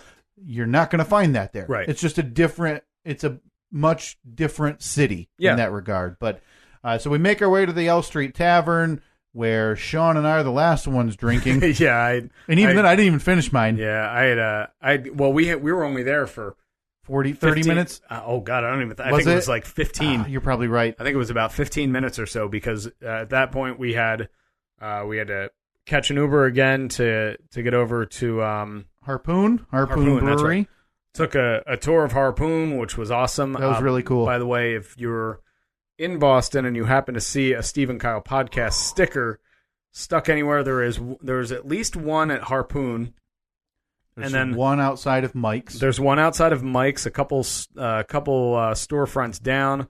There's one across the street from Mike's. Actually, a few across the street from Mike's. On a few. If you happen to come across any of those stickers, snap a selfie of you and the sticker, and then a wide angle so we can see exactly where you are. Send that to us, and we'll send you a shirt or something. Yeah, we'll figure something out if you find those. If they're still up. We had the whole street team out. Yeah, sticker in the whole city for the big band gig later that night. I mean, we put up upwards of 6 stickers. Yeah, if you find them, you come to the show. Yeah. Which again, we noticed. Well, not noticed because it was made that way. There's no mention of a website, nothing. No, it's just has the name on it. That's kind of the beauty of the world that we live in now, though. Right. Because if I had any interest in that, I'm either going to look at that and have interest. I'm not going to have interest in it because it has a website on it. Yeah. And if I am interested in enough, I'm just going to go to Google and type in the Stephen Kyle podcast, and then okay, cool. Yeah, I don't think we really need, in the Google age, you don't really need the right. You don't need a direct link. So we said, by the way, the L Street Tavern. The one cool thing there, we go in and it's just a tavern into the south side of Boston, and we sit down. We pick a random table because at this point there's only 4 of us. Mm-hmm. We pick a random table. And I'm reading about it because we're trying to figure out what window Matt Damon slaps the napkin up on. The place has been it's been renovated, It's been renovated since then, so the windows that were there are no longer there. Yeah. So we're looking. I'm thinking, wait a minute. All of these news stories about the L Street Tavern have the same picture of the inside, and it's the table we're sitting at because that's the table Ben, Casey Affleck, Matt Damon, and it turns out Cole Hauser. Oh, yeah, of course. Sat at. And it's funny because you're looking at this on your phone. Yeah. And then we look up. I look to the left at the wall, and there's the article right there with a picture of them sitting at the table that we're sitting at. Yeah, and I think it was Adam who pointed out right above it, oh, yeah, hey, look at the picture from the movie. There's the 2 screws that the Coors Light sign was hanging from in the movie. They just took the sign down, but it's still there. Mm-hmm. And so, that was really neat. We got to sit at the table that they sat. So if you want to go to Boston for filming locations, 1, impossible to find unless you pull it up on your phone nonstop. And 2, they're hidden, but they're easy to get to because nobody knows about them because they're impossible to find. But we made our way to Harpoon, did our tour there, that was really neat to see, and I wish we had done it earlier, so I would have enjoyed the beer. I liked their beer, but I would have enjoyed it more earlier when I wasn't to my throat in food and garbage. Yeah, it was. So after we left there, we walked a couple of more blocks and hopped on our final train or our final bus ride of the evening. Yeah, took us back to Logan, and we just sat there in the terminal for a solid hour and a half or 2 hours. I don't think we said a word. No. We both had headphones on, or you had headphones on. I put my hat over my eyes and tried to take a nap. Yeah, I was watching Last Chance U. I downloaded a couple episodes onto my phone, and then we got on the plane, and I was like, I'm going to keep watching another episode. And I got like 10 minutes in, and I hadn't fallen asleep yet, but I realized I'm like, I just don't care what's going on in this show enough to stay awake. Yeah. And I closed my eyes and went to sleep. Was woken up a few times by Johnny Jokes a lot. Yeah, flight attendant chuckles up at the front of the plane. So we're in an age now where I don't fly a lot. You fly a lot, but I think it's all of these flight attendants looking to be the next viral one about, hey, this flight attendant does the safety reading in the vein of the Fresh Prince of Bel-Air song. There was the guy Everybody's trying to do that. There was the guy that did all the Looney Tunes characters. And yeah, because somebody wants their phone to be pulled out and then get a video and you're like, hey, you're a famous flight attendant. You're on BuzzFeed for 5 minutes. Well, this guy did I had my headphones on, but I could still hear his sweet jokes when he said, is anybody celebrating a birthday today? One hand goes up. Let's give him a round of applause. The whole plane starts clapping. Now, it should be noted, we flew Spirit Airlines. It was a 9:50 p.m. flight. On a Saturday. At exactly 9 o'clock, they started, we're going to begin pre-boarding. If anyone needs any additional time getting down the jetway, please come up front. And then they did like military personnel, then Zone 1, Zone 2, Zone 3. We're in Zone 3. We boarded that flight at 9:05 p.m. Yeah. For a 9:50 flight. Which is the earliest boarding you'll see. Usually it's 30 minutes in advance. Yeah, 30 minutes, and typically you're on 20 minutes in advance and out of there on time. Well, we sat in that freaking plane. We were in our seats for an hour before that plane took off. We did not take off until after 10, and I'm looking around. I was like, man, it turns out, so there was a younger female couple who sprinted on after the jetway is supposed to, I think, 15 minutes. Yeah. It's supposed to be closed. Mm-hmm.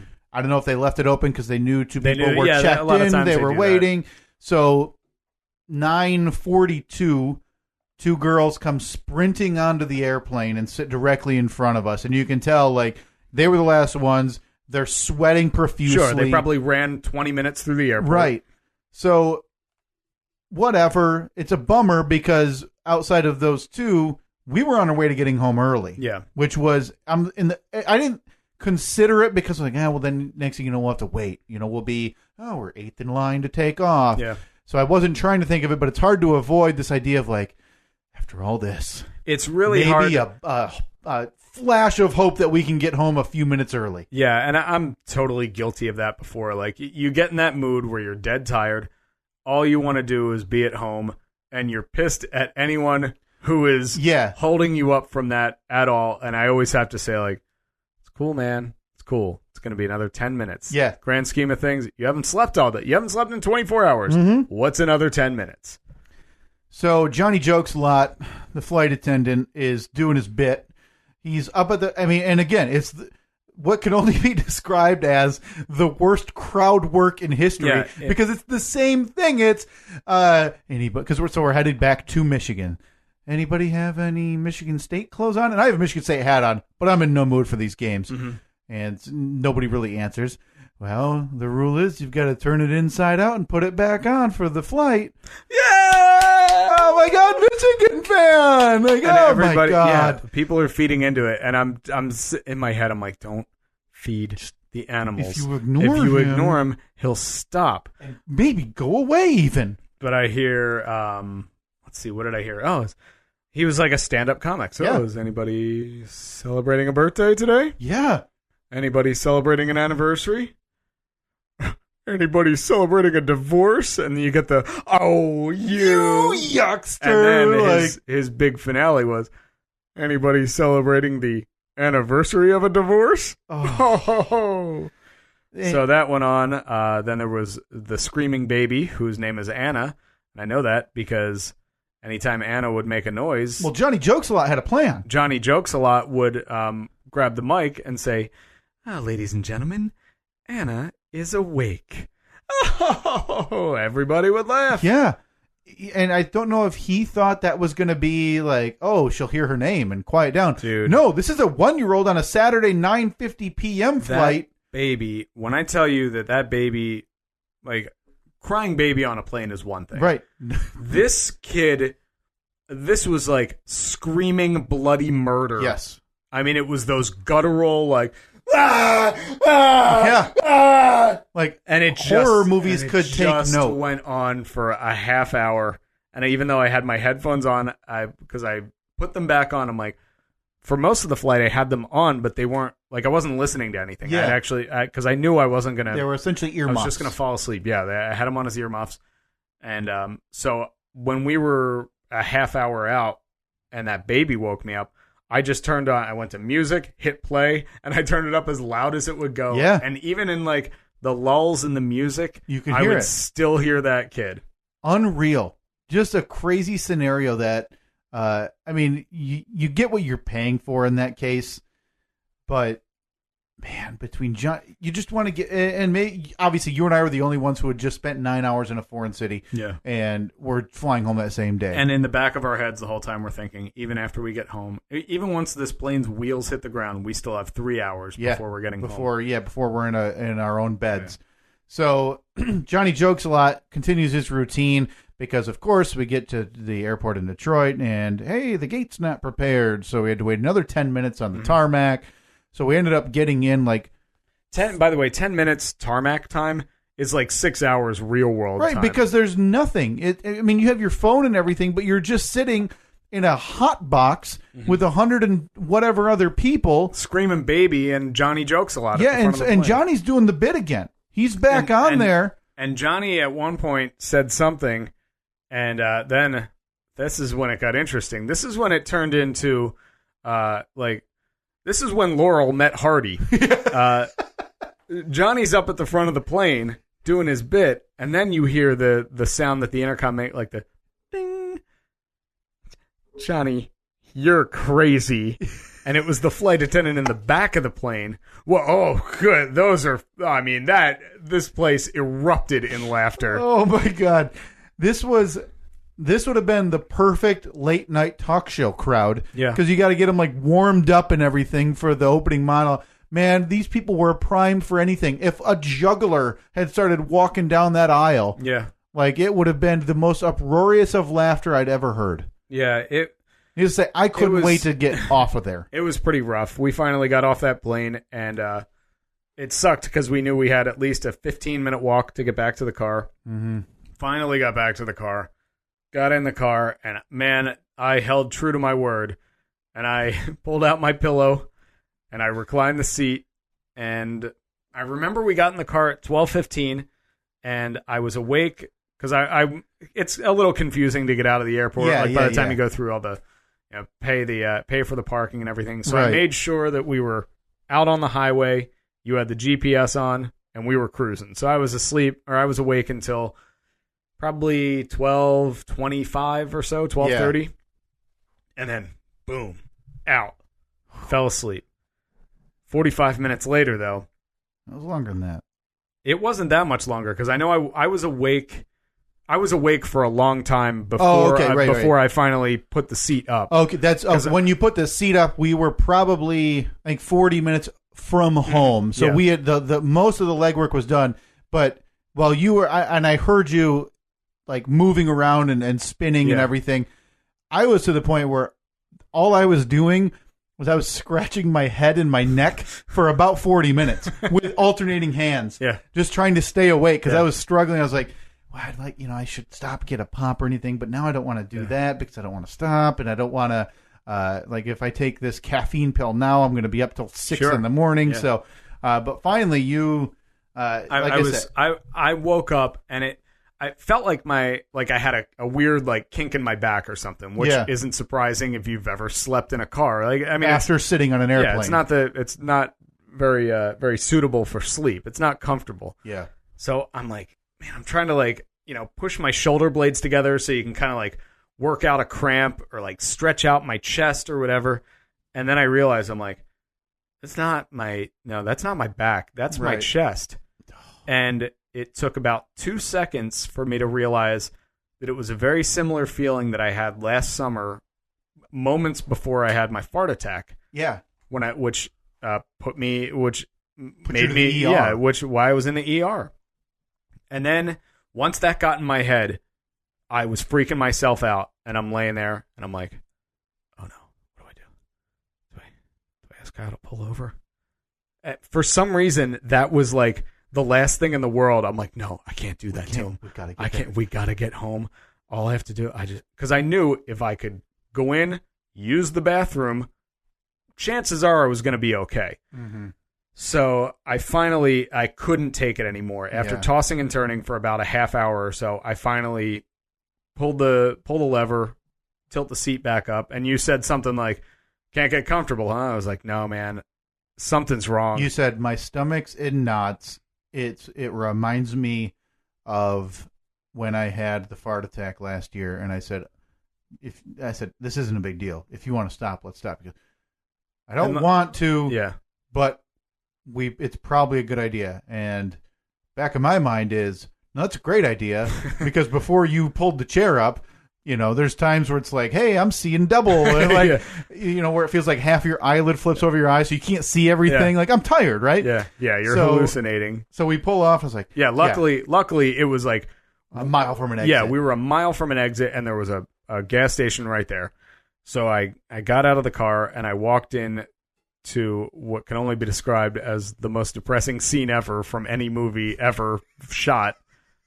And ignore all of that, because at this point it's 2 a.m. almost. Right.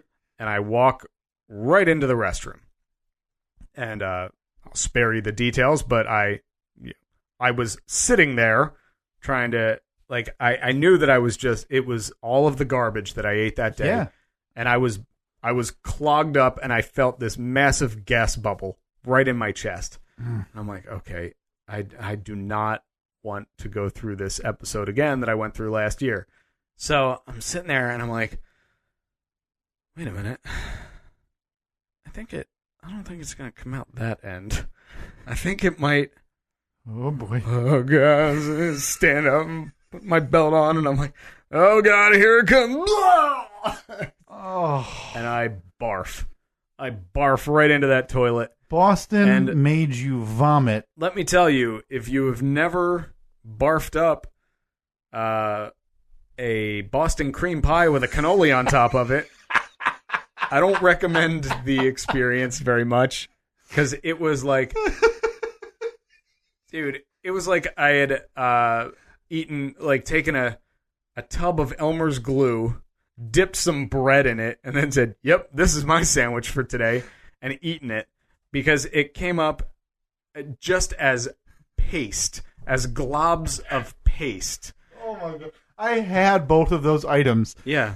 And I don't want to think about the idea, because they were delicious. Let me describe it in a little bit more detail. Oh, well, thank God. Even after saying that I'm not going to go into detail. Well, yeah, you don't want to offend anybody. Yeah. You know how most of the time when you throw up, it's just like, it's a spray, and it's in the toilet, and it's terrible.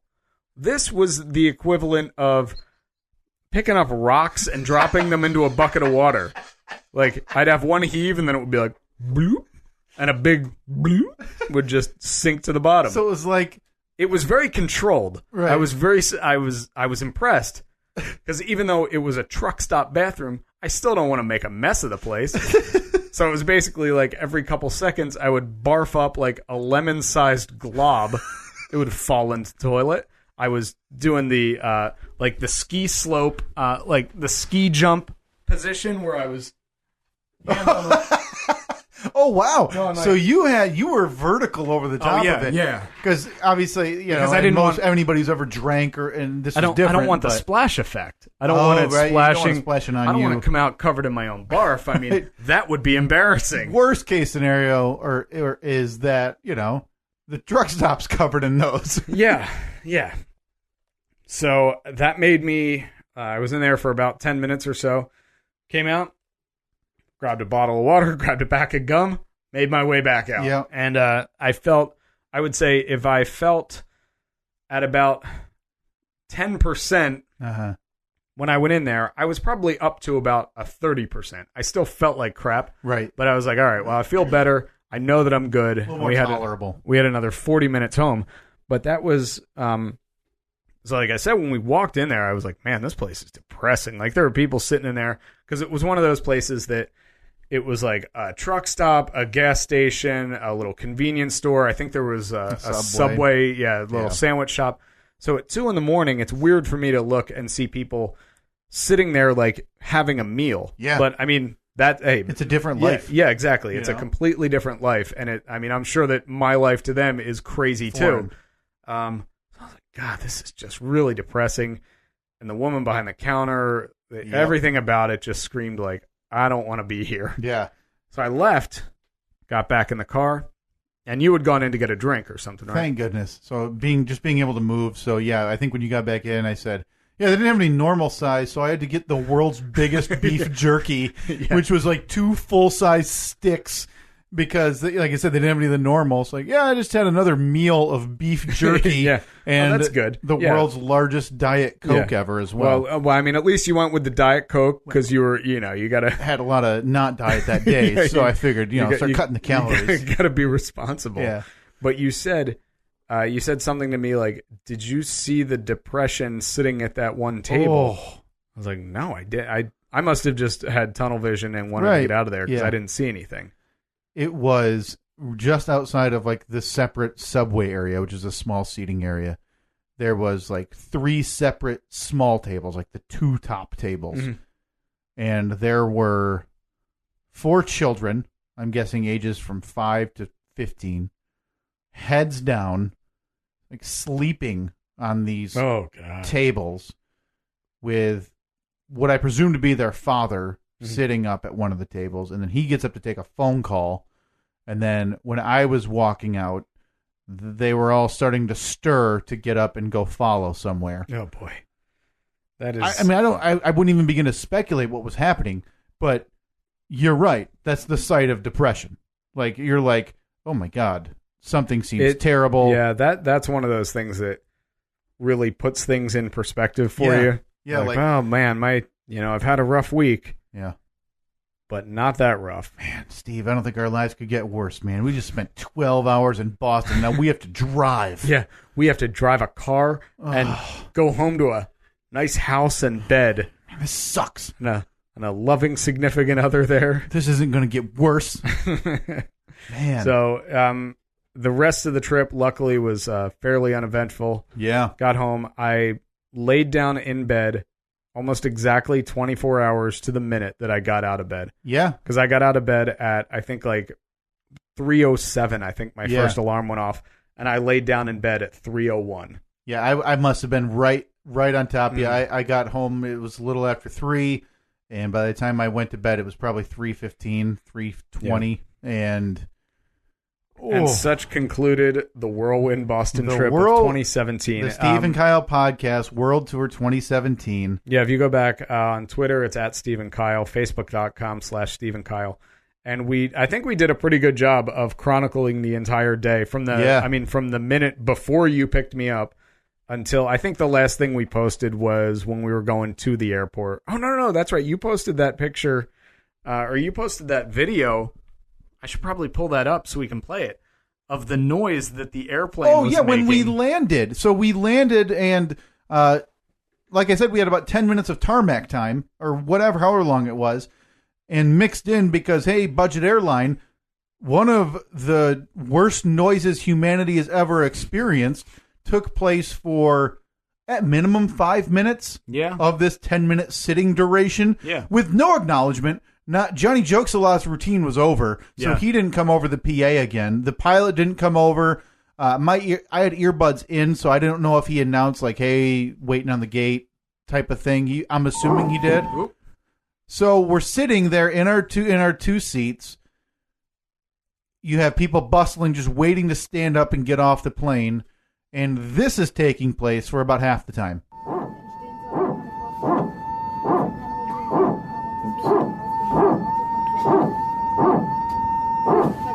Now I know what you're thinking. Why is there a whistling St. Bernard on the plane? So this is the noise we're dealing with.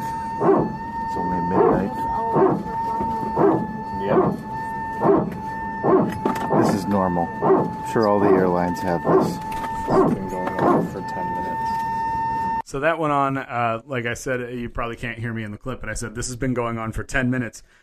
That was something mechanical in the bowels of the plane. But again, just no acknowledgement, no like. So at that point, the air's off. Like those little air jets aren't on because they're waiting to go to the gate, and then that kicks in. Boy, I had forgotten about that. Thank you for reminding me. Mm-hmm. That idiocy kicks in. So yeah, we had people saying like, "I thought it was a dog."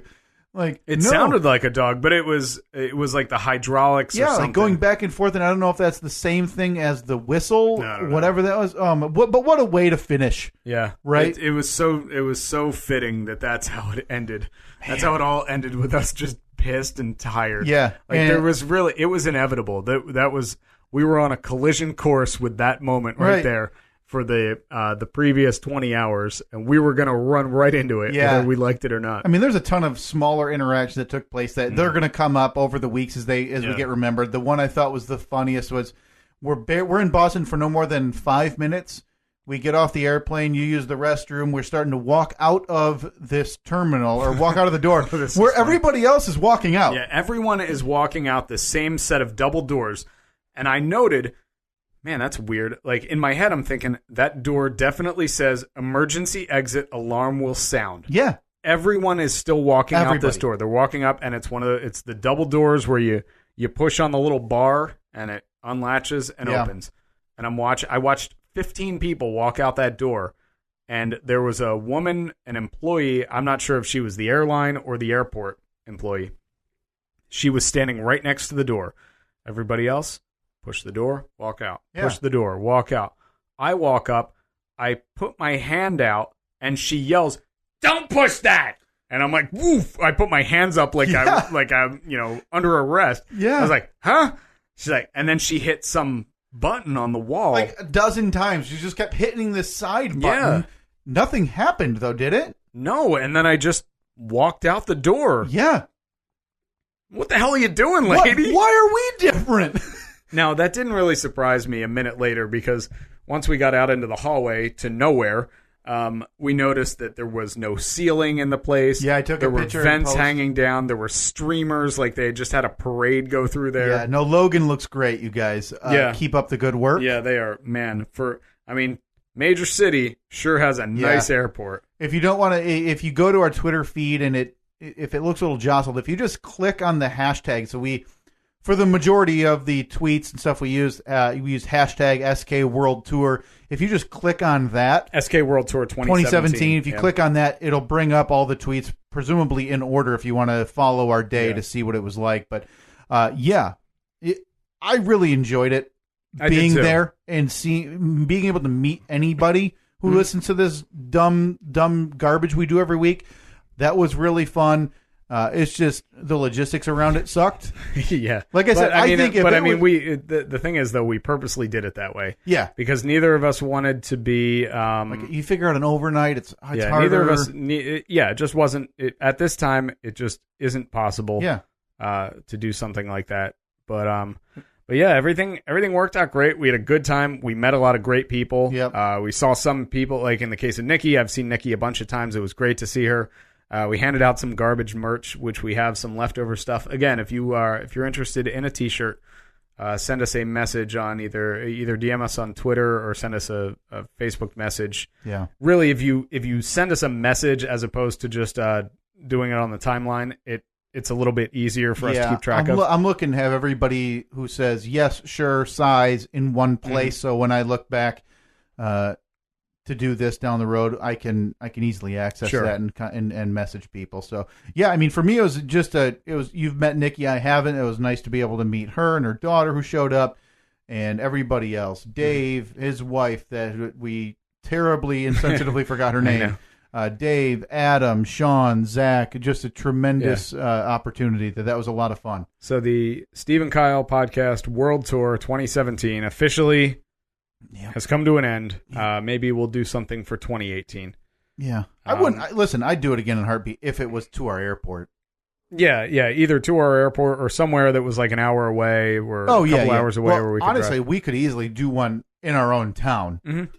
You know, Yeah. not going to be like historical, but it'd be like, hey, we're drinking, come, whatever. Yeah. But yeah, no, if you want us to come to your town, you have to coordinate with Sean. Yeah. Now you all other towns be on notice. Yeah. You need to draw at least 8 people. Yeah, you need at least 8, but one of them, and I'm not kidding, has to be Sean.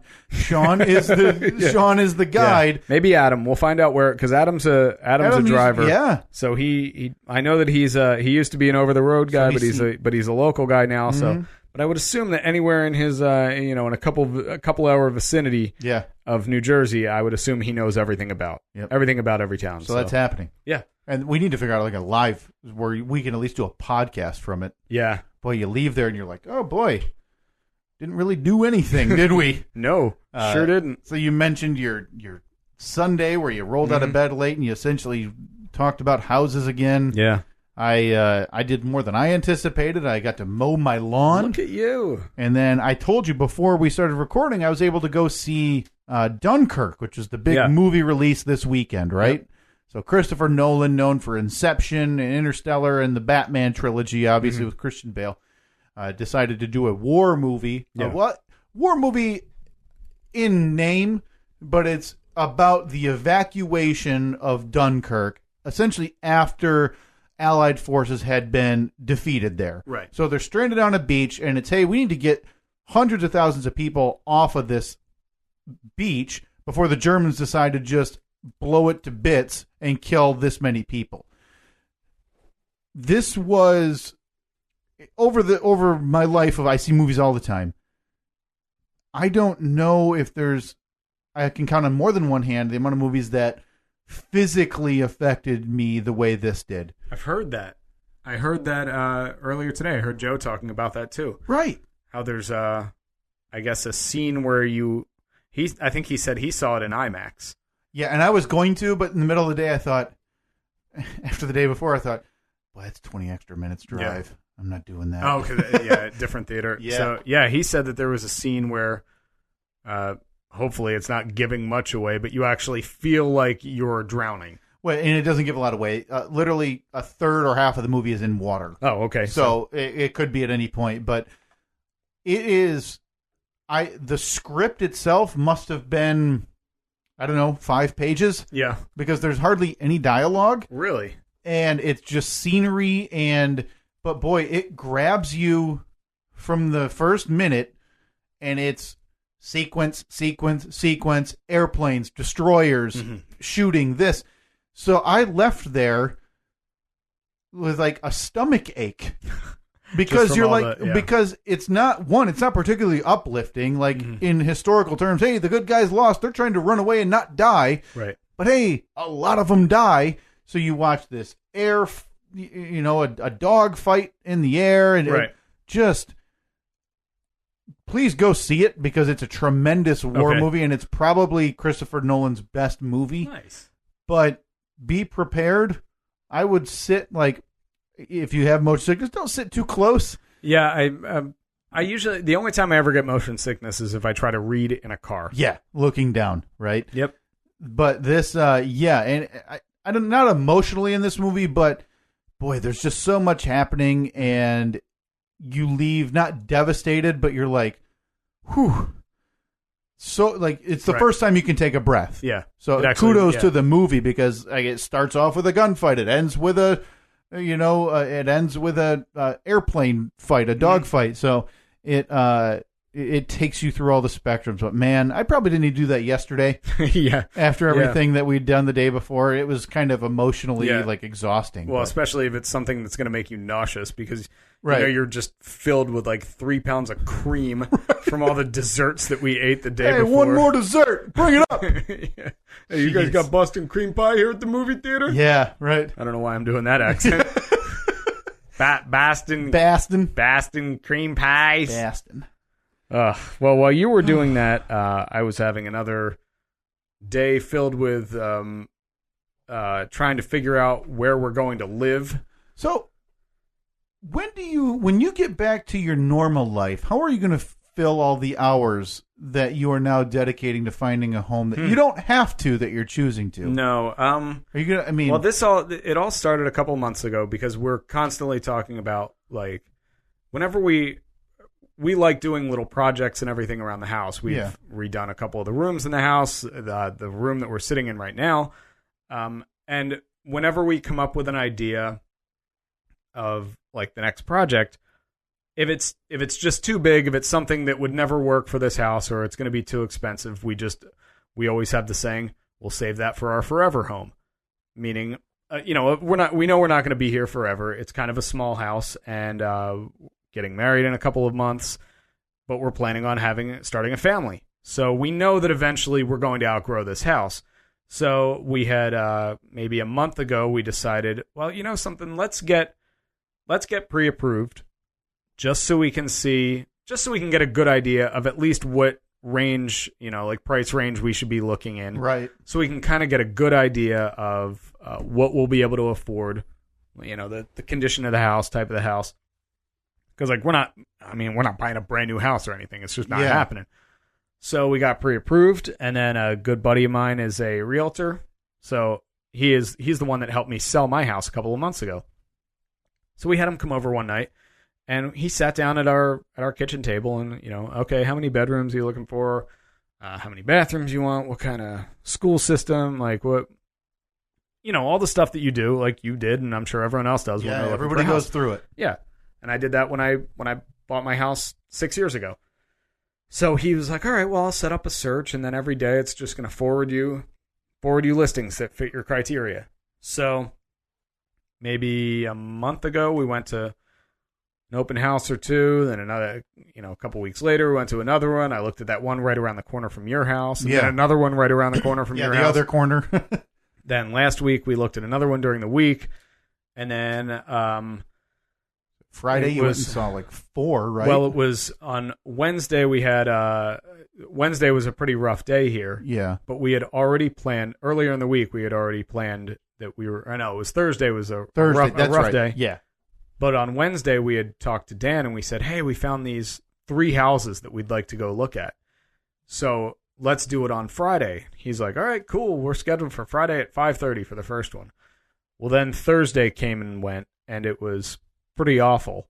And so I said to Annette said to me, she's like, "Do you still want to go look at those houses?"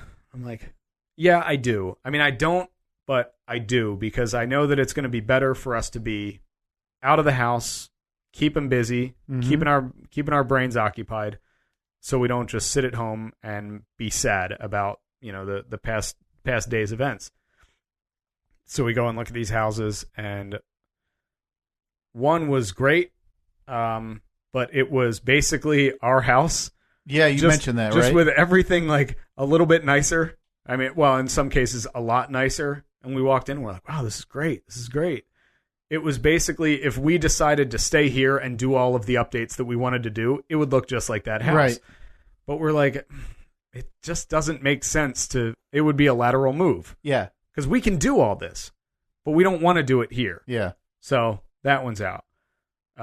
There was one that was one of the most disgusting houses I've ever walked through, despite it looking pretty good in pictures. So is that one where it was like clean for an hour? They took all of these pictures and then posted them and then let it just fall back into oblivion? Boy, I don't even think it was ever clean. I think that the pictures, when I say it wasn't clean, like, there wasn't stuff laying all over the floor. It's not like there was piles of laundry in the corner, but like, you walked into the kitchen and you could just tell, like, oh, that I would never touch that. That is so greasy, that countertop. Oh, like, I wouldn't cook one thing near there. That's not good. Like, it's the kind of house you walk through and you just kind of have your hands up the whole time because you're like, you don't want to bump into anything. Yeah. Oh, so that's automatically out. That one was definitely out. The only thing that had going for it is that the price was really low, and I felt uncomfortable standing in there. And I'm not a germaphobe or anything, but both of us were just like, no. It's one thing if it's your own mess, like if your own house is dirty. Right.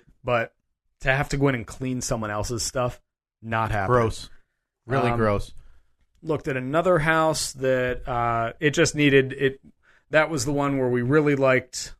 We knew the house needed work, but we loved the area that it was in. Okay. So we went and looked at that, and we're like, this could work, but it would require, like, we'd need a small addition on the back of the house. It just always stuff, right?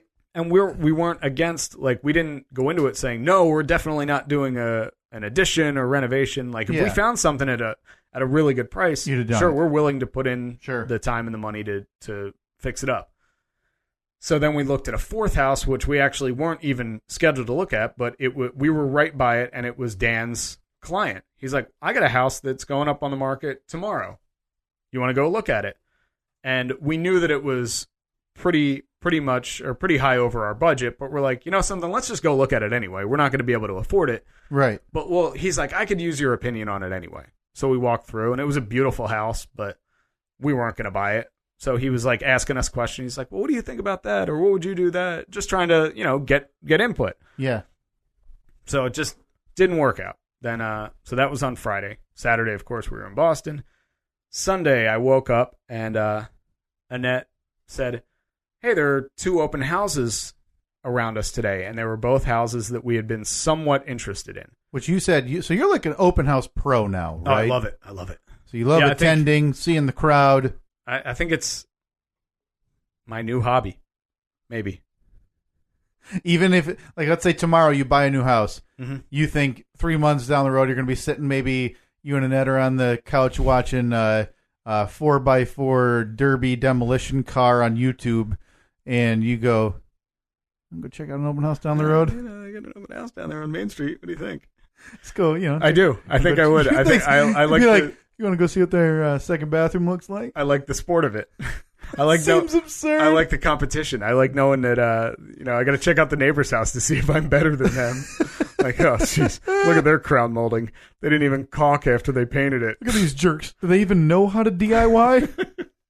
So yesterday we go to 2 houses. First one, what I really liked. Actually, we both did. We both really liked it, and I think, like, we walked through and we walked out of there, and I was like, man, that one really surprised me, because by the pictures, it looked fine. Walked through there, and you could just tell that it was a really nice house. Yeah. Really, really well kept, and nice updates.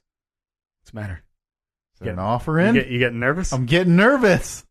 There was no offer put in on that house. Okay. I don't know where there is. I don't know why I'm relieved. I have no intel on this house. It could have been your neighbor. It could have. Yeah. God, please. So we went and looked at this other house, and so this is you said number 3? This is number 2 on the day. But probably we've probably walked through 7 or 8, maybe 10. Okay. I don't know, somewhere in that number. Right. So we look at this house, and this was one that we had been sent, and I looked at the email, and I said, it's all right. Yeah. But just kind of brushed it off. Yeah, nothing stood out to you on the pictures and on the listing. You're like, I love it. It looked fine. Yeah. I thought, that one, that's all right. And I remember, like, a week ago when we had gotten the email, Annette said, what do you think about this one? And to me, I don't know. It just, nothing stood out about it. Right. And I would have gone and looked at it, and I did. Like, we went and looked at it yesterday and walked through the whole house. And that was the first house where, when we walked out of it, as we're walking down the driveway, both of us said, this is it. I think this is the house. So outside of the one that we rode our bikes past. Yes. This is the other one that you've now thought both. Mm-hmm. This might be the one. Yeah, and even now there are certain things that we still like better about that one house. Right. But Long we didn't gone. get it. Long gone, right? Maybe. Yeah. Long gone, maybe. Yeah. Never know. So we walked out of the house, and we're walking down the driveway, and there was one of the neighbors was walking out of her house, and she had this little adorable dog on a leash. And I said loud enough for this woman to hear. I said it to Annette. I was like, and if we buy this house, we get this adorable puppy as our neighbor. And the woman heard it. So she walks over. She's like, and I'm petting the dog. And she's like, oh, yeah, we love this neighborhood. We've been here for 30 years. And just having nice, pleasant small talk for a minute or so. And I'm still petting the dog.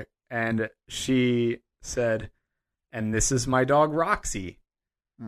And for those who don't know, I talked about it on the radio show last week in a commentary.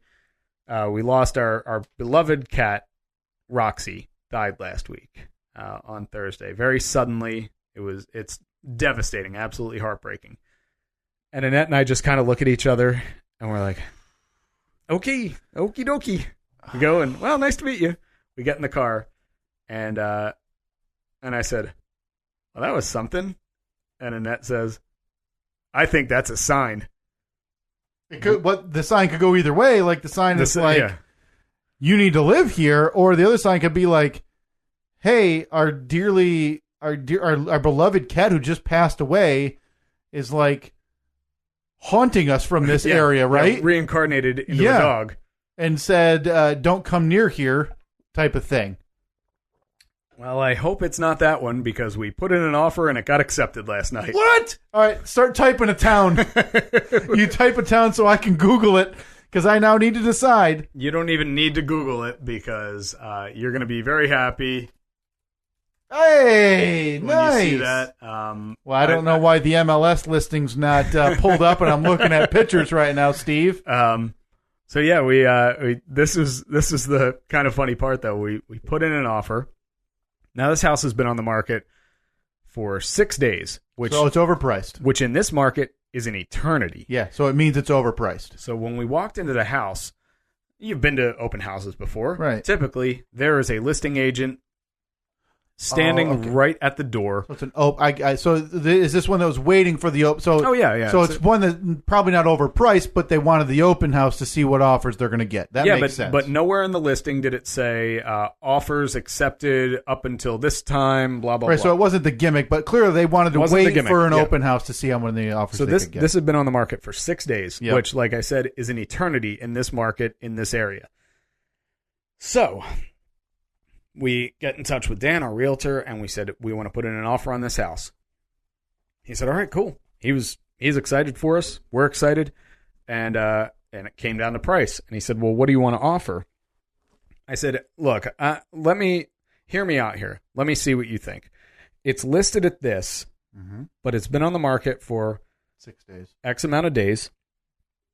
So you can assume that there haven't been any offers on it yet, right? He's like, well, no, not technically. I mean, there could be offers, but so I said to him, he's like, let me contact the listing agent, see if there are any offers. Okay. So, okay. So he gets back in touch with us a little bit later. He said, there are no offers. And I said, well, I'm not going to offer full price, which is no offers, which is like what you have to do in this area. Well, minimum, right? Because you said the one you got beat out on, the winning offer was $18,000 over the asking price. Insane. Yeah. So I said to him, I was like, well, why would I put in a full price offer if they don't have any other offers? I mean, the worst that they can do is just say no, or they can counter. Right. So we made an offer that was it wouldn't have been insulting. A little bit under. Right. So it's probably under what they obviously asked for.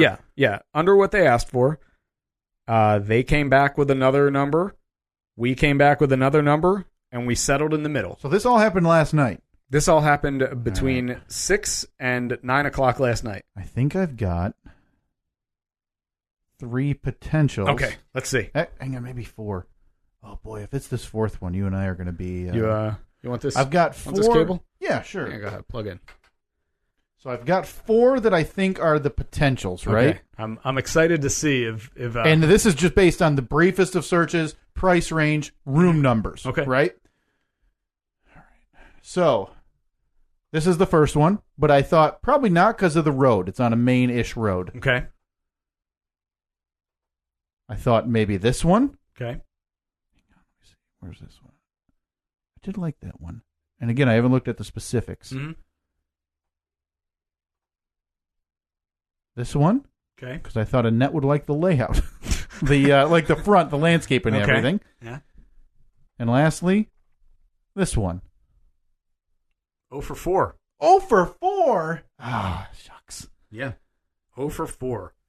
I can pull it up here. Nice houses, by the way. Yeah, they are. Those all were. I didn't pick some dump in the middle of nowhere. Be like, yeah, you're gonna move to this crap hole, Steve.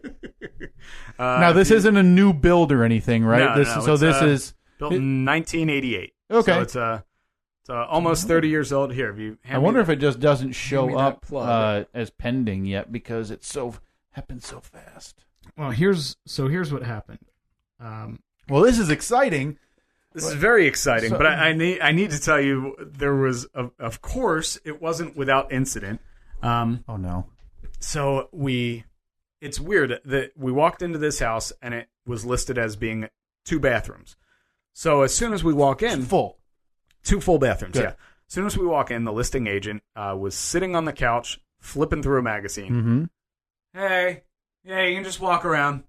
Oh, boy. Like, there wasn't the... I can't wait to see what company. It wasn't the, hi, welcome, okay, this Well, house, you're trying to sell a house, so it's that's this the way many it should be. bedrooms, you're going to love the dining room. It sure is great. So, just very, very strange. She just, hey, yeah, go ahead. That is weird. Look around. Now, Annette later on said, well, I think she was pregnant. She was obviously showing, so maybe she was tired. Whatever. I don't care. It honestly, it didn't offend me. It just seemed It's a little weird, though, it right? seemed a little bit odd. Because normally they're there to like, hey, be sure to look at those new countertops. They sure are nice. But didn't really say any of that. But the one thing she did say is it's listed as a 2-bathroom. But if you notice, the laundry room is right off of the garage entrance. Yeah. Okay. So you come in from the garage, you go down this little tiny, like 3-foot long hallway, and you got your laundry room. She said the laundry room actually used to be a half bath. Okay. But they decided they wanted a bigger area for shoes and boots and all the stuff that you'd put in a mudroom. Mm-hmm. So they took out the toilet and they took out the sink. But she said you can just hook up, put in a toilet. Like it's plumbed for that it's stuff. Plumbed. Yeah. You put in a toilet, you put in a sink, turn on the water, and it's done. I mean, the water's running everything. That quick. So I said, oh, okay. And she said, and that's something that they would do for you if you wanted. They still have the fixtures. I'm like, great. That's awesome. So it's almost a 3. It's a 2.5 bath. 2.5. But Oh, because it doesn't have the yeah, you're right. So it's 2.5. Yeah. But it's listed as 2. So I said, well, that's great. So we went through the whole process, writing up the offer. And I said to my realtor, I said, be sure to tell them that we want them to reinstall the toilet and reinstall the sink because we want that as a half bath. That would be great. It's right off the kitchen. Super convenient. He sent me a screenshot of the text that he had with the listing agent, and it said, hold on, let me I hope they threw a fit. Kind of. And I was very surprised by it. I was, oh, here it is. Okay. Well, needy Steve at it again, right? Yeah, your house is nice, but I need an extra bath. She said, because he said, we want your sellers to reinstall the bathroom vanity and toilet. She said, I'd have to ask. Let's get the deal rolling and figure that out during inspections. Nope. The husband is irritated with price, though. The husband is irritated with price, though. They are doing it, so I just want to get things signed tonight, and I will work that out in a day or two. So he's LOL. mad that they accepted an offer that was haggled on like 3 times, right? He's mad that they accepted an offer for essentially their asking price. I mean, it's close enough. It's close enough where it would be close enough where if somebody offered me that, I'd be like, done. Done. Right. Because it's not worth the hassle to haggle over the extra. Enough. Yeah, it's not worth it. And so my reply to Dan was, irritated with the price. Like, he set the price. He sent the last one. We agreed. If you wanted more for it, you should have priced the house higher. Because what they did was they tried to do the old trick where you underprice it by like $30,000. Uh-huh. So you can attract a ton of people to the open house and then get a bidding war going. Yeah, we talked about it in this very Exactly. podcast. We talked about it last week. They didn't do that right. Yeah, something went awry, right? It was priced because I said to my realtor, I said, how is this priced? He's like, it's priced perfectly. Okay. He said, for that area, for the condition of that house, for all the amenities, it is priced just right. So they screwed up. They should have priced it 10, 15 grand lower. They would have gotten them more attention. It wouldn't have gotten to the open house, but they didn't. Right. So now now we're going into a situation where I got to go over there tomorrow for the inspection.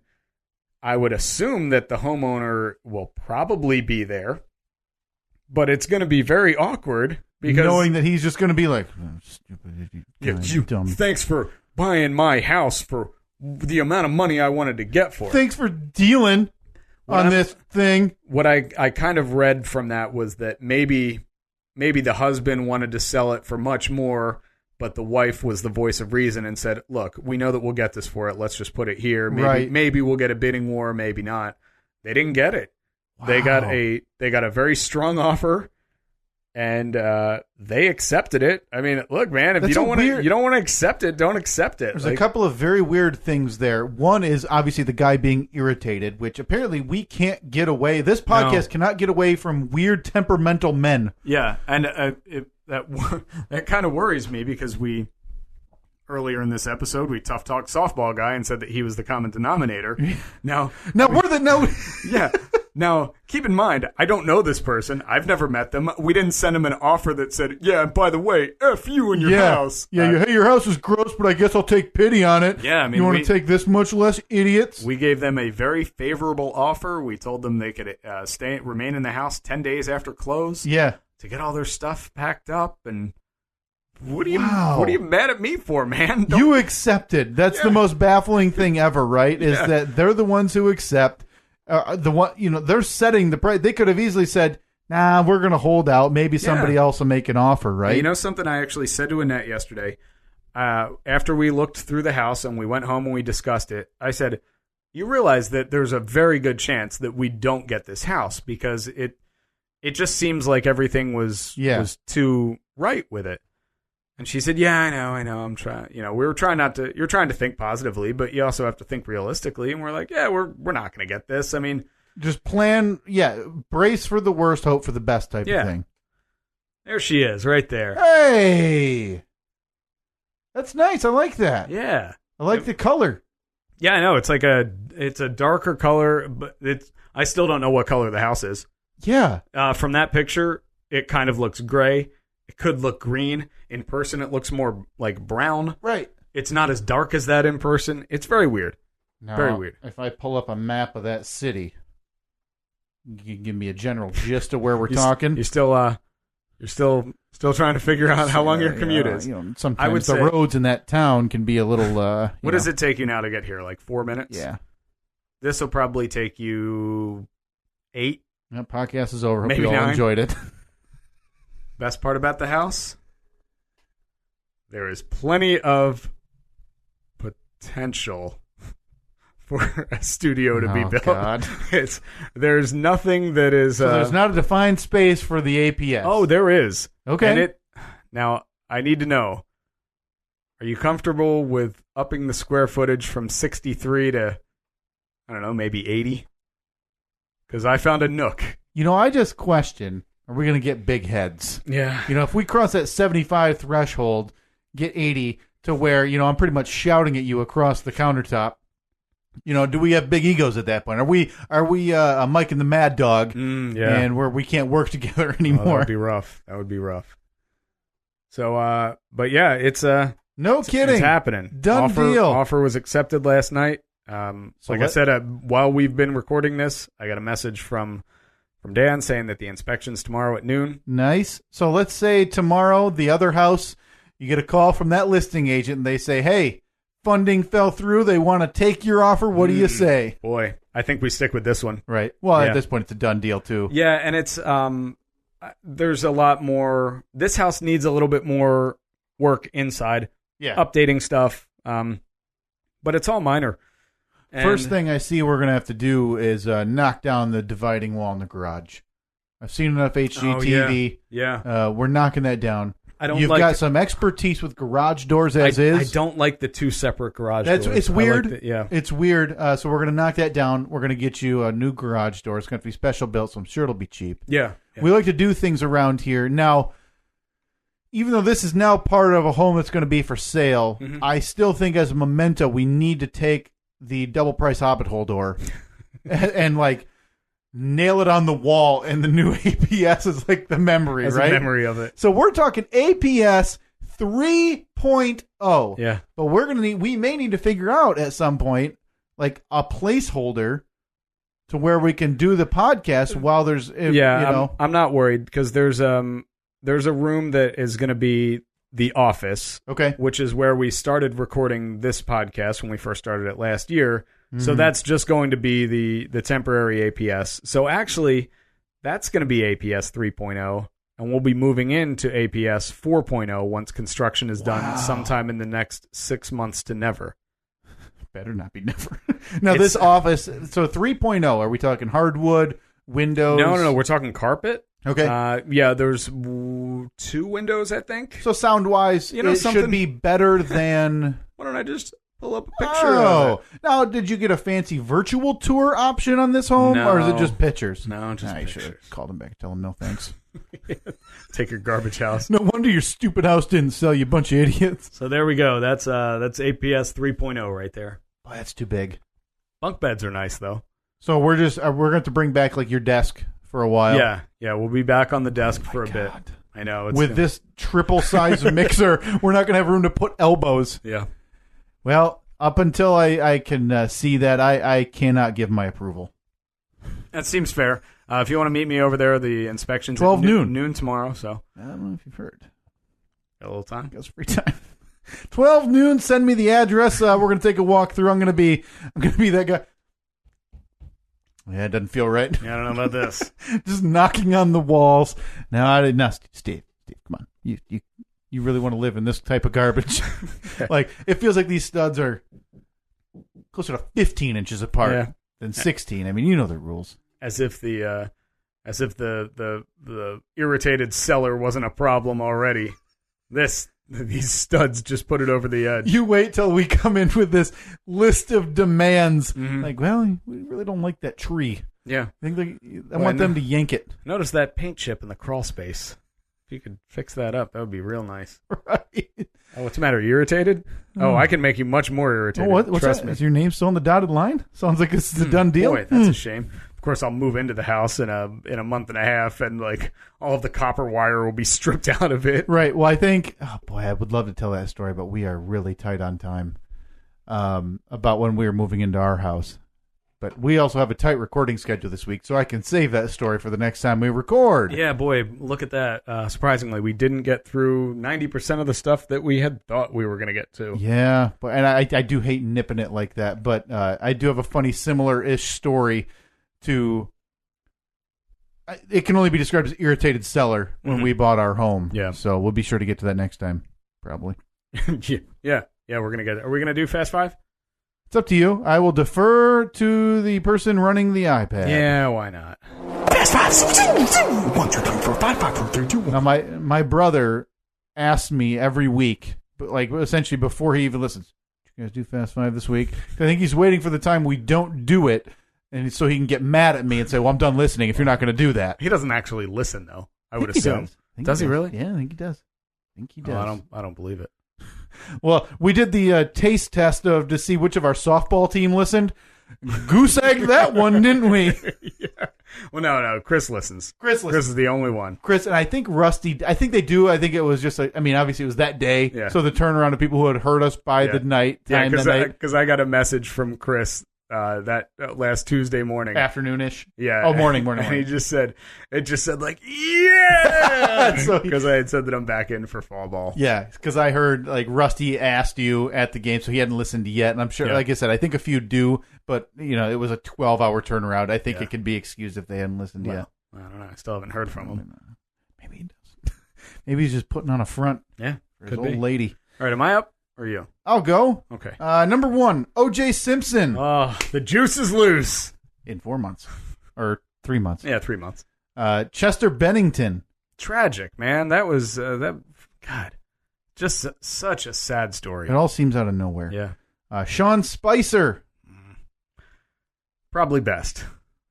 Hugh Freeze. This is one you're not going to understand. Hugh Freeze. Yep. Don't know. Is that I'll like say Mr. Ole Miss football coach Hugh Freeze? Oh, yes. The one, he was suddenly stepped down because of what a way. The whole scandal with, what was he, calling escorts from his the work. old work line. Yeah, boy, that. And he was like, we had talked about this last week on segment 17 at my side gig. Now he's the guy that like you go to his Twitter and it's like Bible verses in the header photo and like I'm Mr. Family Man and right. And then lastly, Baston. Oh, wicked pissa. That was beautiful. What a really cool town. Like I said, my first experience there, not my favorite for just no real reason. It didn't feel like welcoming. I didn't really like getting around there. It was hard, right? Yeah. But this time, boy, when we got off of the Silver Line, we're in the middle of like and it was peaceful. It wasn't overly busy. It was really awesome. I really enjoyed it there. It's like our second home now. People know us there. Oh, yeah, we're regulars. Yeah. Hugh Freeze, I mentioned, the coach of Ole Miss. So this is the weirdest saga ever because the former football coach, what's his name? Like Houston Nutt. Houston Nutt. Houston Nutt is suing name. the university for, I don't know if it's like defamation or something on his way out the door. And because there were like these baseless recruiting allegations. Yes. Like I forget. I don't know what the actual term is, but like they recruited in a way that you're not, or there were allegations that they recruited in a way that the NCAA doesn't allow. Yeah. And he was just like, what the hell? No, we're good. Mm-hmm. So he's suing the university. So part of this lawsuit is they're asking for phone records. They gave Hugh Freeze, the head coach, now former head coach, the phone record said you can black out any personal calls. Those will be automatically redacted. Just write, like black them out and we'll do it. Which is remarkable that they give them the opportunity. Because you're just begging to be lied to. Right. And you forgot to mention that Houston Nutt had originally demanded an apology from the university. That's all they had to do. And they said, nope, didn't apologize. If they had apologized to him, none of this would have happened. None of this would have happened. Now, an argument can also be made that if they make that apology, they're then admitting some kind of guilt or something. Like that may have opened up a whole can of worms for them. Where it's like, well, if we admit to this, anybody else can do the same thing. If we apologize for this, then we're admitting to doing something wrong. And then it's like after a car accident, lawyers would tell you, no, don't go say sorry. Don't say you're sorry. So he does not black out this one random. It's a phone number from Florida. So when somebody brings it up to him, says, "Well, what is this?" Oh, we dial the wrong numbers all the time. Well, it comes to find out he had called that number on more than one occasion, and it was a number in Florida associated with an escort service and presumably prostitution. So, boy, isn't it? And he was like a religious, holier than thou man. You're in that area. You kind of have to be. Boy, it's weird how many times you hear about the person who they're the family man, they're the churchgoer, right? They're helping out at the pancake breakfast, and they're the ones that were doing immoral things and cheating on their wives and like leaving their families. Yeah. So he meets with the university after this gets leaked out, and before the second or at the second meeting with the university, says, I'll go ahead and quit. Yeah. Hey, oh boy. This is about the time. And he's quitting of his own volition because this is one of those quitting / fire. They announced that he would have been fired if he didn't quit. Yeah. But he is getting $0 of his remaining salary. Now, college coaches get fired all the time, but it's, hey, your salary you're getting paid for the next 8 years. He is getting $0 and is now out of work. So and he won't find a job. It's going to be hard. He'll find a job at he'll find it. We had also talked about this last week. He'll get another job, but it's going to be at like, central Cleveland area HVAC school that happens to have a football team. Right. And he'll do well there. It's not. And then he'll get another job. And he'll be back 6 years from now. Because it's not that hard. I mean, you look at Bobby. And he's a relatively young guy, too, right? Yeah. So you look at Bobby Petrino, who I think when he was coaching Arkansas, got into a motorcycle accident with a mistress. Yeah. Ended up quitting there. He's back in a premier job already. Rick Pitino had sex with a woman in a restaurant or something like that. He still has his high-profile gig. So America loves a comeback. Winning pays. It does not matter your Definitely character. does, yeah. Sean Spicer, I mentioned before that, the now former press secretary. Well, is he still, because he said he was going to stick around until like August. Oh, I didn't see that. Maybe he offered and that was declined. I don't know. Yeah, All it I know might is have the most recent one was the new, the woman. What is her name? Sarah Sanders. Yeah. She's now doing it. But yeah, Sean Spicer apparently finally getting a conscience and deciding he cannot stand for somebody from Scaramucci from New York, like an investor. The most Italian name. It's like Guido Starducci or something. Oh, okay. Yeah. So where are you from? Yeah. Oh, New York, really? Oh boy, your hair and skin color didn't give that away. Yeah. He was hired as essentially Sean Spicer's boss, and Spicer said, "Not in a million years," and hightailed it within hours of his announced hiring. So, well, good for him, I guess. I It's actually saw a picture. Sean Spicer was on one of the cable news programs, and they had a screenshot of him, and he was smiling, and I thought, like, man, I don't think I've ever seen Sean Spicer smile. now does he turn heel? Is he on like Fallon in 2 weeks saying that? Absolutely not. Hey, that whole thing was an S show back there, and it's all run by a bunch of idiots. You don't think so? No. Because he's a career politician, and if he turns his back, he's done. But I thought he wasn't. I thought he was just like a run of the mill Boston guy. Because like people are digging up old tweets of his complaining about the Red Sox and stuff. And I wonder. I don't know. I think there's a chance that happens. I just don't see it. I don't see a lot of people because they're going to end up. You're going to be Ted Cruz. If you turn your back, isolated. Yeah, you turn your back. Like, you might still have a job, but you're never getting anything done. Right. You're just the guy that turned his back on the establishment. Right. Which may feel good, but not going to get you anywhere. Yeah, I mean, if you have morals, good for you. Yeah, that was like the only time that I had a little bit of respect for Ted Cruz is when he went after Trump. When Trump said that Ted Cruz's dad killed JFK. Yeah, and he basically said, "Well, I'm not supporting this guy. He's making these ridiculous, insulting statements." And then, like a month later, and then turned around, supported him, and then brought his family and wife, who Trump called his wife ugly, to the White House to get pictures taken. It was a real heartwarming moment. Yeah. Before that, Chester Bennington. From lead singer of Linkin Park and Stone Temple Pilots, committed suicide. Was it 2 months to the day? Or no. It was the birthday it was of on Chris Cornell's birthday. He would have been 53. Chris Cornell. Yeah, it's probably been about 2 months, though. I think it was in May that Cornell committed suicide. Him and Chester Bennington were very good friends. And Bennington actually sung Hallelujah at the funeral, right? At Chris Cornell's funeral. And, killed himself the same way that Chris Cornell did. Unbelievable. And I never knew, and with a lot of these people, you don't know that he's suffering from depression now. Sure. He had admittedly battled alcohol and drugs, but still, boy, this one was a week before the start of their world tour for their new, album and all that, and new music. And wow, just 6 children from two wives. And there were so many people that said, I literally just talked to him last week, and he said he's never been happier. Things couldn't be better. That's the scariest thing, is that you can see somebody, you can talk to somebody who is in the best mood and you think is in the best spot ever in the world, and they're not. So, man, if you're in that spot, look up the suicide prevention hotline. Unreal. Just do something, but do not end up like those two. I mean, it's got to be terrible. I can't imagine ever terrifying. being in that spot.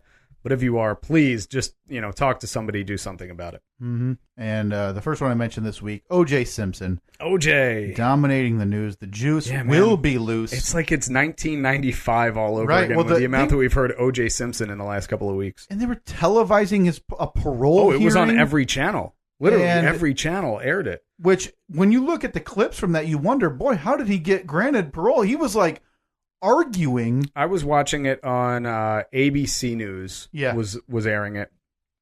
So they had George Stephanopoulos in studio with a couple of other, I don't know who they were, but like legal experts, lawyers, people who were like prosecutors and district attorneys and stuff like that.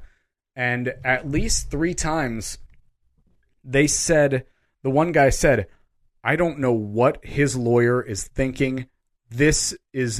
I've never seen someone be so reckless. So combative. And so, I mean, the quote that you see a lot is, I've led a conflict-free life. Yeah, and since he was acquitted of the double murder in 1996. They can't, argue it. Yeah, he didn't, according to the law, he didn't commit those crimes. Just, you read those words and you're thinking, oh my God, he's laughing in everybody's face. Which is ridiculous because he was found liable in the civil suit and owes the Goldman family $33 million. That he'll never make. So that's a crazy thing is that, he's technically not guilty of this crime, but you're saying he is responsible for those deaths, but why can't you use that? Right. I know that somebody will tell weird. me. It's hard to understand and hard to comprehend, but O.J. Simpson, as soon as October 1st, be released into parole. So does that mean that he has to live in a halfway house?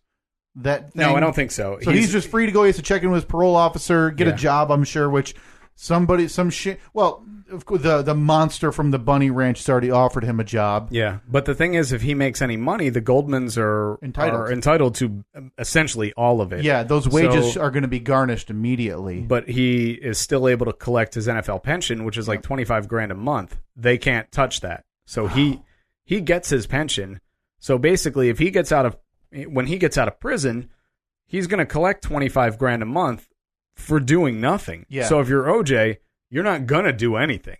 You do charity stuff, not like anyone's going to hire him to come out and be at their charity, but like you only do stuff that you are not getting paid for. Because as soon as you make $1, it's all going there. Fred Goldman gets it. And if you don't give him that money, you're back in jail. Because I would imagine that is some kind of parole violation or something. And he's shown no sense that, in OJ Made in America, that documentary, the 10-hour one that we've talked about a number of times, he's pretty much shown there is zero intention to ever pay a dime to the Goldman family. Yeah. And you could tell after he was acquitted of the murder, and even after he was found liable. The civil suit, those videos, the videos of him partying at the civil suit, when he was just not even remotely taking questions seriously. Yeah. It was insulting. Yeah. It was insulting to me, and I have no connection to it whatsoever. This guy does not care, so he's very clearly he will not pay a penny to that family. No, not at all. Who do you think hires him?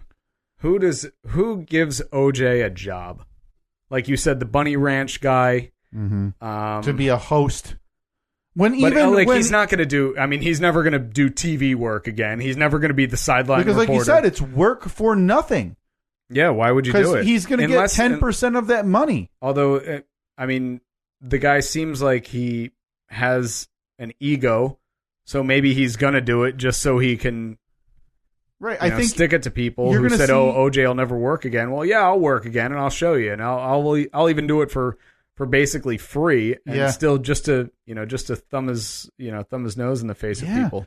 I think you could see him at signings and stuff, like hey, come pay $50, get an autograph of OJ, and I wonder if that money's so easy to be hidden. Yeah, because if you say, that's what they speculated that before he was busted for the armed robbery, which he was in prison for.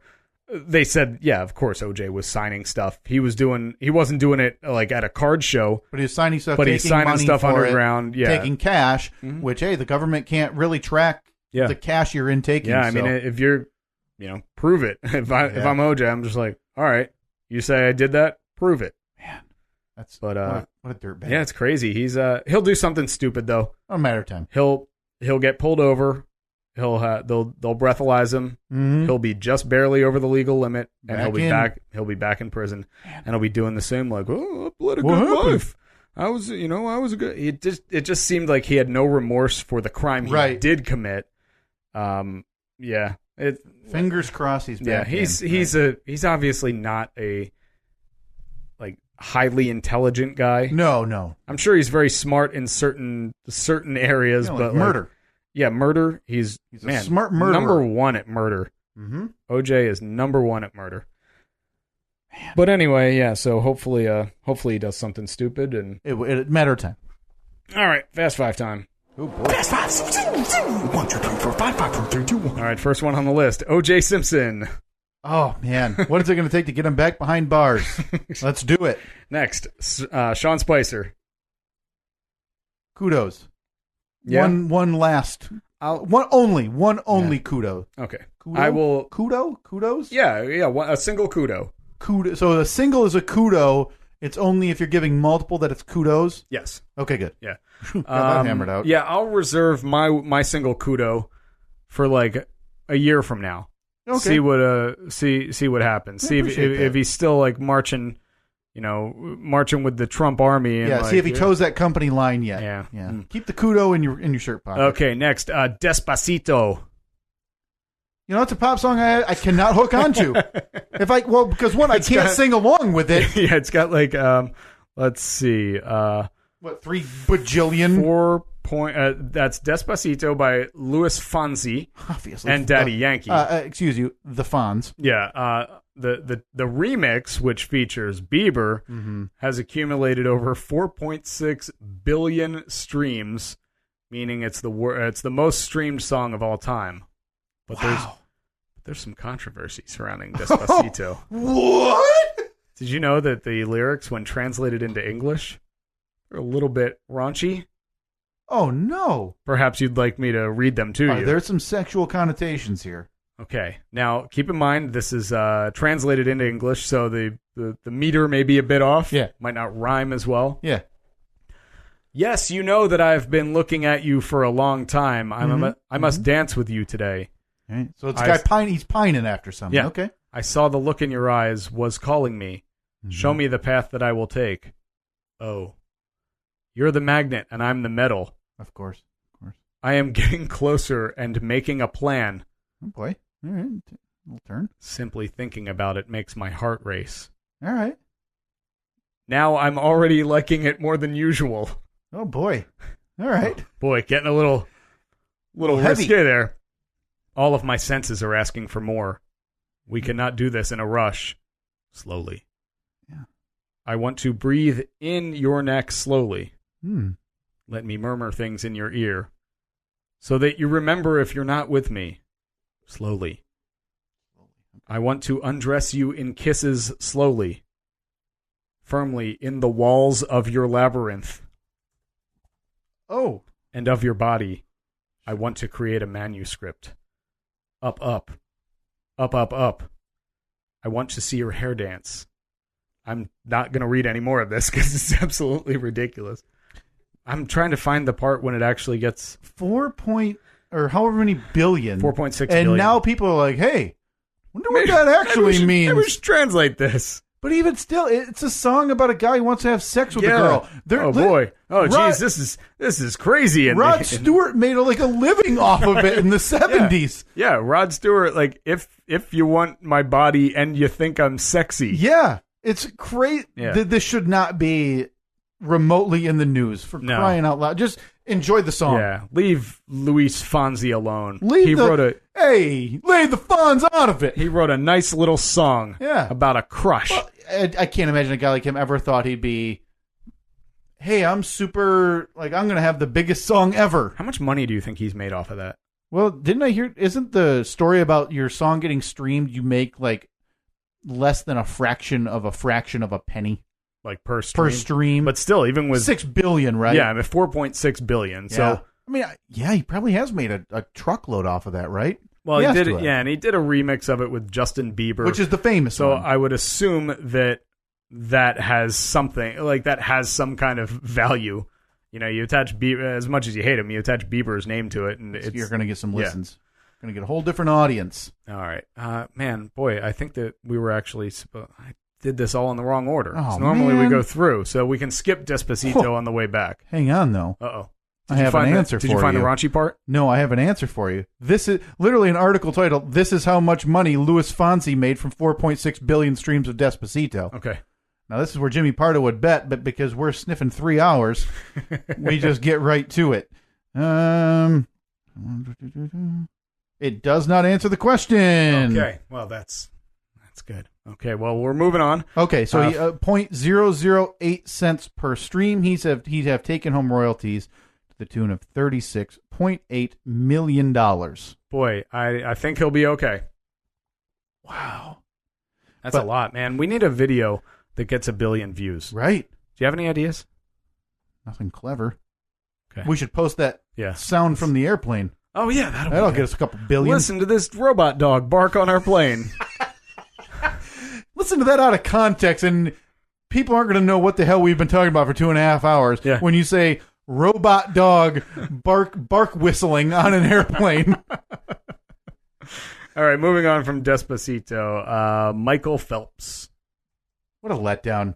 Not surprised, but what a letdown. And the first one on the list. You wanna go where people know people all are the same. You wanna go where everybody knows your name.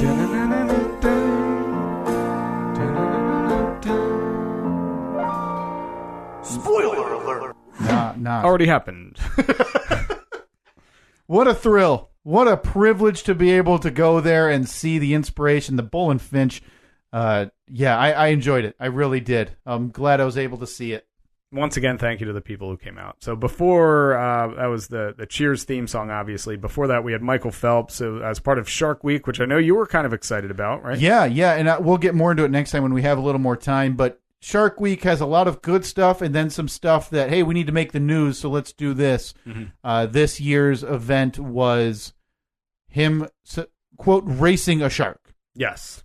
So obviously everybody was wondering the logistics. How does that work? Yeah, they're going to put him in a pool. They didn't. And, of course, the internet was unhappy about how it went down because it was essentially Michael Phelps racing a simulated shark. Yeah, he raced a computer shark. Yep, where they got timing from a shark, and then they said, hey, Michael Phelps, you're super, super slow compared to the shark. We're going to give you a fin, and then we're going to say the shark maxes at that speed, but then he really, really slows down, so you have a fighting chance, and we're going to double the size of the race because the shark's going to run out of energy, so you'll make it sort of close. So they spent an hour trying to make it close, and then it was, yeah, hey, Michael, you're still slower than a great white shark. And it was the dumbest thing ever. Yeah, pretty much a bummer. And that was like the big kickoff to Shark Week. Yep, too, that was right? was the second event or the second hour thing of Shark Week, and that was a shame. All right, so we already talked at great length about Despacito. Before that, Sean Spicer. We also talked about him a bunch. That was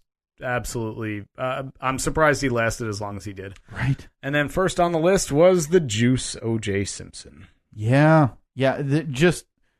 The fact that his tail is still unwinding. What other NFL star do you hear about in his 70s, right? Absolutely ridiculous. Nobody. Yet this guy is in the news for all the wrong reasons. Yeah. He seems like a genuine piece of human garbage. Yeah, not the best. Not the best at all. Hey, remember, if you want to order one of those T-shirts, the Steve & Kyle Podcast World Tour T-shirts, which features a map on the back of it with all of our tour stops, such as Boston and Detroit. Hey, we're playing major cities at least. Oh, well, we're not going to the Bob and Jim's back road pub here, okay? We're doing major towns, major venues. If you're interested in one of those T-shirts, we already have a lot of interest, but we're still not positive if we're actually going to make the order. Hopefully we'll have enough where it makes it... It justifies the time and the effort and all of this that's going to go into it. So I think, would we say 20 a piece for them, and that includes shipping. Send us a DM on Twitter or message us on Facebook, facebook.com/StephenKyle. Yep. And at Stephen Kyle on Twitter. We will repost the images so you can see exactly what you're getting. Yep, just message us some way. I think that it might be like, if you want like a 2X or a 3X or anything bigger than that, I believe it's like an extra $2. $2. Yeah, if it happens, we'll have to see for sure when we get the quotes from the people doing the actual labor of it. Thank you so much for everyone who came out. The 7 or 8 people or so came out to meet up with us in Boston. That was Asinine. completely unexpected. Even though people said that they were going to show up, we Yeah. just assumed that nobody would. Well, it's and an asinine way to spend your Saturday. And we'd be on our own for a day in Boston, which honestly would have been great. I had a good time. So thank you so much for that. Please keep sharing the episodes and recommend friends to listen. You can download, subscribe, review the show on iTunes, Google Play, TuneIn, Stitcher, and on Libsyn, StephenKyle.libsyn.com, Facebook.com/StephenKyle, @StephenKyle on Twitter. Really appreciate it. We will talk to you next week. Same time.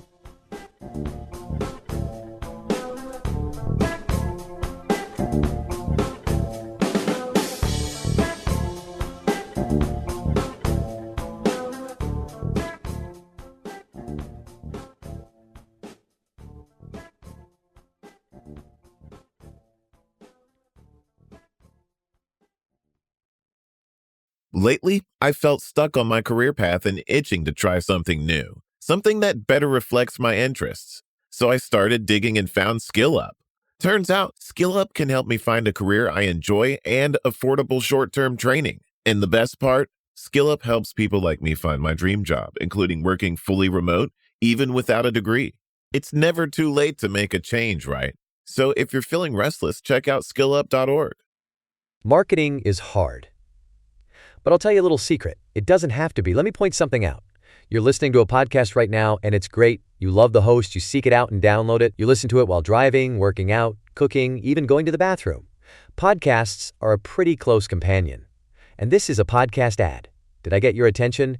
You can reach great listeners like yourself with podcast advertising from Libsyn Ads. Choose from hundreds of top podcasts offering host endorsements, or run a pre-produced ad like this one across thousands of shows to reach your target audience in their favorite podcasts with Libsyn Ads. Go to libsynads.com, that's LIBSYN, ads.com today.